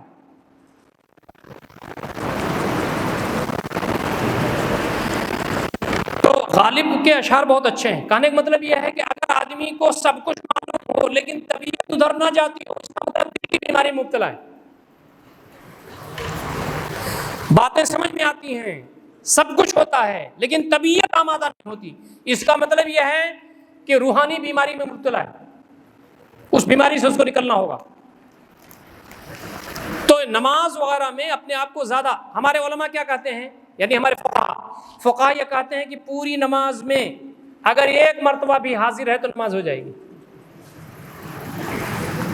لیکن تصوف کیا کہتا ہے کہ اگر نماز میں ادھر ادھر خیال بھٹکتا رہا تو نماز میں ثواب نہیں ملے گا. نماز تو ہو جائے گی، ثواب نہیں ملے گا. آپ کو واقعہ معلوم ہے کہ امام صاحب نے نماز پڑھائی تو 3 رکعت ہوئی کہ 4 رکعت ہوئی، گڑبڑ ہو گیا تھا. معلوم ہے واقعہ نا؟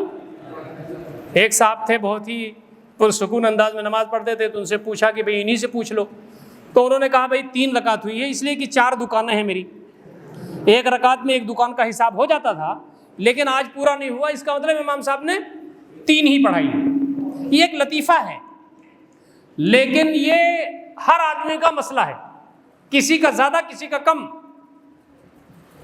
تو نماز کیسے پڑھیں گے؟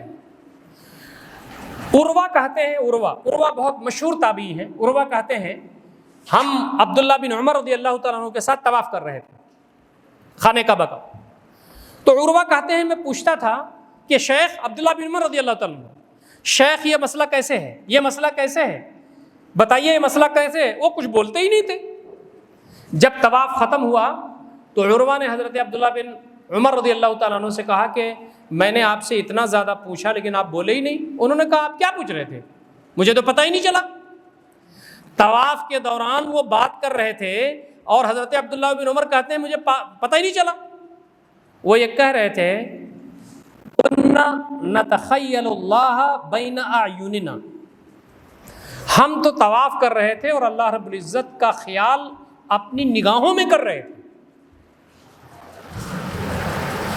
تو یہ کوالٹی بنتی ہے نا، یہ آدمی کے توجہ، روحانی بالیدگی، اپنے آپ کو قریب لا کر کے کرنے سے. آپ کا کچھ اس میں انفاق اور صحبت صالحہ وہ چھوٹ گیا ہے. انشاءاللہ العزیز کسی مناسب وقت پر اس پر باتیں ہوں گی. میں نے جو باتیں آپ سے کی ہیں اس کے لیے 5 منٹ آپ کے پاس موقع ہے. آپ کوئی سوال کرنا چاہتے ہوں، کوئی اضافہ کرنا چاہتے ہوں تو بتائیے. جی بتائیے.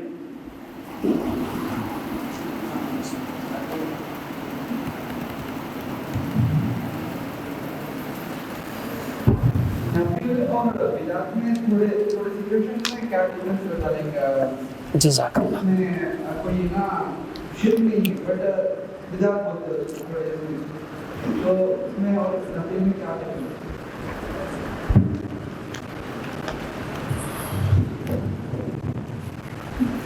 دیکھیے بدعت کہتے ہیں دین میں کوئی نئی بات کو،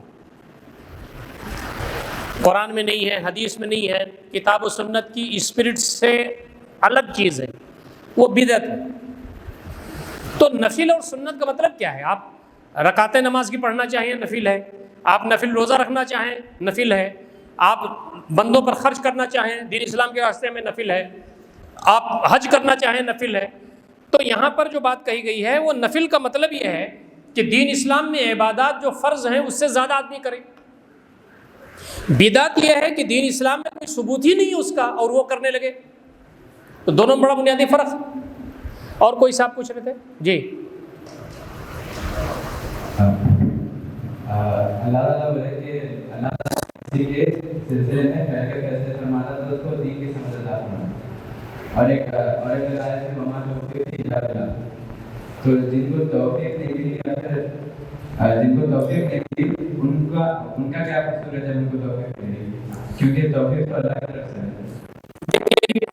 آدھے کا جواب پیچھے رکھیے، آدھے کا جواب تو دے چکا ہوں. بندہ کبھی بھی اچھائی کی توفیق مانگتا ہے تو اللہ تعالیٰ برائی کی طرف نہیں دیتا اس کو. ایک بات تو یہ مسلم ہے. دوسری بات یہ ہے کہ آدمی کتنا بھی اچھا جتن کر لے، کتنی بھی اچھے وسائل اکٹھا کر لے، کتنی بھی اچھی کوشش کر لے، اگر اللہ تعالیٰ کی توفیق نہیں ہوگی تو وہ کام پورا نہیں ہو سکتا. یہ ہے اس کا مطلب. وما توفیقی الا باللہ. دونوں کو آپس میں مت جوڑیے. ہم بڑا عالم بننا چاہتے ہیں، ہم بہت اچھا گھر بنانا چاہتے ہیں، ہم بہت نیک بننا چاہتے ہیں، ہم بچوں کی تربیت کرنا چاہتے ہیں، ہم ایک یتیم خانہ بنانا چاہتے ہیں، ہمارے پاس پیسے بھی ہیں، میٹیریل بھی ہیں، لیکن جب تک توفیق الہی شامل ہو نہیں ہو سکتا وہ کام. تو ایک طرف تقدیر کا معاملہ ہے، دوسری طرف کوئی بھی کام ہم کریں اگر اللہ کی رضا اور اس کی تائید شامل نہ ہو تو نہیں ہو سکتی. ہم یہ اجتماع کرنا چاہتے ہیں، پیسہ بھی ہمارے پاس بھی ہے، لوگ بھی آ گئے ہیں، لیکن اگر اللہ کی توفیق نہ ہو تو یہ اپنے انجام تک نہیں پہنچ سکتا. یہ ہے وما توفیق الا باللہ وما تشاؤون الا ان شاء اللہ واہل التقوی والمغفرہ کا مطلب یہی ہے. تم لاکھ کوشش کر لو چاہو، لیکن کبھی کبھی ایسا ہوتا ہے کہ اللہ تعالیٰ تمہارے لیے اس کو نہیں چاہتا. میں ایک آپ کو بہت ہی دلچسپ چیز بتا دوں. آپ سعودی عرب کا ایک ایئر لائنس دلی سے اڑ کر کے اسے ریاض جانا تھا اور یہ چرخی دادری پر کریش ہو گیا تھا. تقریباً 20-25 سال پرانا واقعہ ہے. تو اس میں جامعۃ الفلاح جہاں قائم ہے بلریا گنج، وہاں کے امیر مقامی کے لڑکے بھی اس میں تھے، ان کا بھی انتقال ہو گیا. اب آپ کو 2 باتیں یاد آ گئی مجھ کو. یعنی باپ جو تھے منشی محمد انور صاحب ان کا نام ہے، اب بھی حیات ہیں. لڑکا ایئر کریش میں ختم ہو گیا. وہ جماعت اسلامی کے پوسٹرز کسی مہم کے تھے وغیرہ، وہ چپکوا رہے تھے دیوار پر لڑکوں کو لے کے، وہاں ان کو ایک آدمی اطلاع دینا پہنچا کہ ایسا تمہارے وہ لڑکا جو تمہارا کل گیا تھا آج اس کا انتقال ہو گیا. تو انہوں نے یہ کہا کہ یہ کچھ پوسٹر اور بچے ہیں یہ بھی چپکا دو تب چلو. اب آپ ایک مثال یہ دیکھیے. دوسری بات میں آپ کو یہ بتانا چاہتا ہوں کہ اسی ایئر لائنس میں یعنی اسی فلائٹ میں ایک آدمی روزانہ بلدیہ گنج جا کے یہ کہتا تھا ایجنٹ کو کہ مجھے اسی فلائٹ میں جانا ہے. اور آج کل تو یہ 20-25 سال پہلے تو مینول بنتا تھا, تو وہ یہ کہتا تھا کہ بھائی فلائٹ بک ہے, کوئی اگر کینسلیشن ہوگا تو تمہیں دے دیں گے. روزانہ آتا تھا اور کہتا تھا کچھ پیسے اور بھی لے لو مجھ سے, اسی میں مجھے جانا ہے. لیکن نہیں ہو پایا. جب وہ ایئرپلین کریش ہوا تو وہ سجدے میں گر گیا, اس کی موت نہیں لکھی تھی. کبھی کبھی ہم یہ چاہتے ہیں کہ میرے مالک یہ کام ہو جائے, اس کام کے ہونے میں ہمارے لیے فائدہ نہیں ہے, حکمت نہیں ہے. اللہ تعالیٰ مصلحت میں ہمارے فائدے کے لیے کبھی کبھی کوئی چیز نہیں ہوتا. نبی اکرم صلی اللہ علیہ وسلم فرماتے ہیں تم دعا کرتے ہو تو تمہاری دعا رائیگاں نہیں جاتی. صحابہ نے کہا کیسے؟ کہا دعا کرتے ہو تو کبھی قبول ہو جاتی ہے. کہا ہاں. تو کہا کبھی کبھی قبول نہیں ہوتی دعا, تو یا تو اس کے ذریعے آسمانی سلطانی مصیبتیں ہٹا دی جاتی ہیں یا وہ دعا ذخیرے اجر آخرت ہو جاتی ہے. تو صحابہ نے کہا اللہ کے نبی صلی اللہ علیہ وسلم ادھر نکثر, تب تو ہم کثرت سے دعا کریں گے. نبی اکرم صلی اللہ علیہ وسلم فرمایا هو اللہ اکثر, اللہ رب العزت کثرت سے دینے والا ہے. لہو خزائن السماوات والارض, اللہ تعالیٰ کے پاس زمین و آسمان کے خزانے ہیں. تو یہ بنیادی باتیں آپ سمجھ لیجئے. تقدیر میں لکھ دیا گیا ہے ہم نیک ہیں کہ برے, تو ہمیں کام کرنے سے کیا فائدہ یہ نہیں معلوم, یہ الگ چیز ہے. تقدیر میں کیا ہے ہم کو نہیں معلوم. ہم کو تو یہ کہا گیا ہے کہ تم آگے بڑھو, عقل اور دماغ اور دل کا استعمال کر کے آگے بڑھو. توفیق اللہ تعالیٰ سے مانگو. بندہ توفیق خیر کی مانگتا ہے تو اللہ تعالیٰ اسے خیر کی توفیق دے دیتا ہے, یہ اللہ کی سنت ہے. ایک بات. دوسری بات یہ کہ ہمارے پاس جو کچھ بھی ہے ہمارے ہاتھ میں, جو کچھ بھی ہم کرنا چاہتے ہیں, اگر اللہ کی توفیق شامل حال ہو تو وہ کام نہیں ہو سکتا. تو یہ دو باتیں الگ الگ ہیں. کوئی آخری سوال لے سکتے؟ آخر میں دو آدمی کھڑے ہوئے, چلیے دونوں لے لیں گے. دیکھیے روحانیت کے بارے میں, روحانیت اسپریچول ڈیولپمنٹ کے بارے میں نے 2% بھی گفتگو نہیں کی ہے, 2% بھی نہیں کیا ہے. اور میں آج پریشان یہ تھا کہ انہوں نے اتنی چیزیں آپس میں لکھ دی تھیں کہ میں کیسے نبھاؤں. تو بہرحال کچھ باتوں کا تذکرہ ہوا ہے, کچھ باتیں اگر اللہ تعالیٰ نے زندگی بخشی تو آئندہ کریں گے. لیکن حکمت جو ہے نا, حکمت کہتے ہیں, اچھا سادہ انداز میں سوجھ بوجھ کو حکمت کہتے ہیں. دنیا کے گہما گہمی اور مسائل میں صحیح راستے کو ڈھونڈنے کو. بعض لوگوں نے اس کا ترجمہ وزڈم بھی کیا ہے. وَمَن يُؤْتَ الْحِكْمَةَ فَقَدْ أُوتِيَ خَيْرًا كَثِيرًا. حکمت کہتے ہیں, انبیاء اس دنیا میں آتے تھے, يُعَلِّمُونَ الْكِتَابَ وَالْحِكْمَةَ, قرآن مجید بھی سکھاتے تھے, حکمت بھی سکھاتے تھے. بعض مفسرین کہتے ہیں کہ حدیث کو حکمت کہتے ہیں. بھائی حدیث بھی تو حکمت سے پر ہے. حکمت کہتے ہیں بصیرت کو, حکمت کہتے ہیں سوجھ بوجھ کو, حکمت کہتے ہیں حالات بہت کشیدہ ہوں, راستہ سمجھ میں نہ آتا ہو, اس میں بڑھیا سے راستہ نکال لینے کی صلاحیت کو. یہ کیسے ہوتا ہے؟ یہ اللہ تعالیٰ کی توفیق پر ہوتا ہے. بندہ نیک ہوتا ہے, بندہ ایماندار ہوتا ہے, اللہ والا ہوتا ہے, تو اللہ تعالیٰ اس کو یہ صلاحیت اپنی طرف سے دے دیتا ہے. اور کبھی کبھی یہ الہی تعلیمات سے بھی آدمی سیکھتا ہے. ایک حدیث میں آتا ہے کہ المومن ینظر بنور اللہ, یہ جو مومن ہے وہ اللہ کی نظر سے, اللہ کے نور سے دیکھتا ہے. کیا مطلب ہے؟ وہی کہ میں اس کی آنکھ ہو جاتا ہوں, اس کا کان ہو جاتا ہوں, اس کا ہاتھ پیر ہو جاتا ہوں. تو کہنے کا مطلب یہ ہے کہ ہمارا جو روحانی سفر ہے, بھائی دیکھیے روحانیت یہی ہے کہ بندہ زمین سے اٹھ کر کے اللہ سے قریب ہو جائے, یہی روحانیت ہے. روح کس کی طرف سے ہے؟ اللہ تعالیٰ کی طرف سے ہے. بندہ اللہ تعالیٰ سے قریب ہو جائے تو اللہ تعالیٰ کی طرف پہنچ جائے. اسی کو فرمایا گیا نا فادخلی فی عبادی وادخلی جنتی. اللہ سے قریب ہونے کا نام روحانیت ہے. آپ بتائیے. السلام.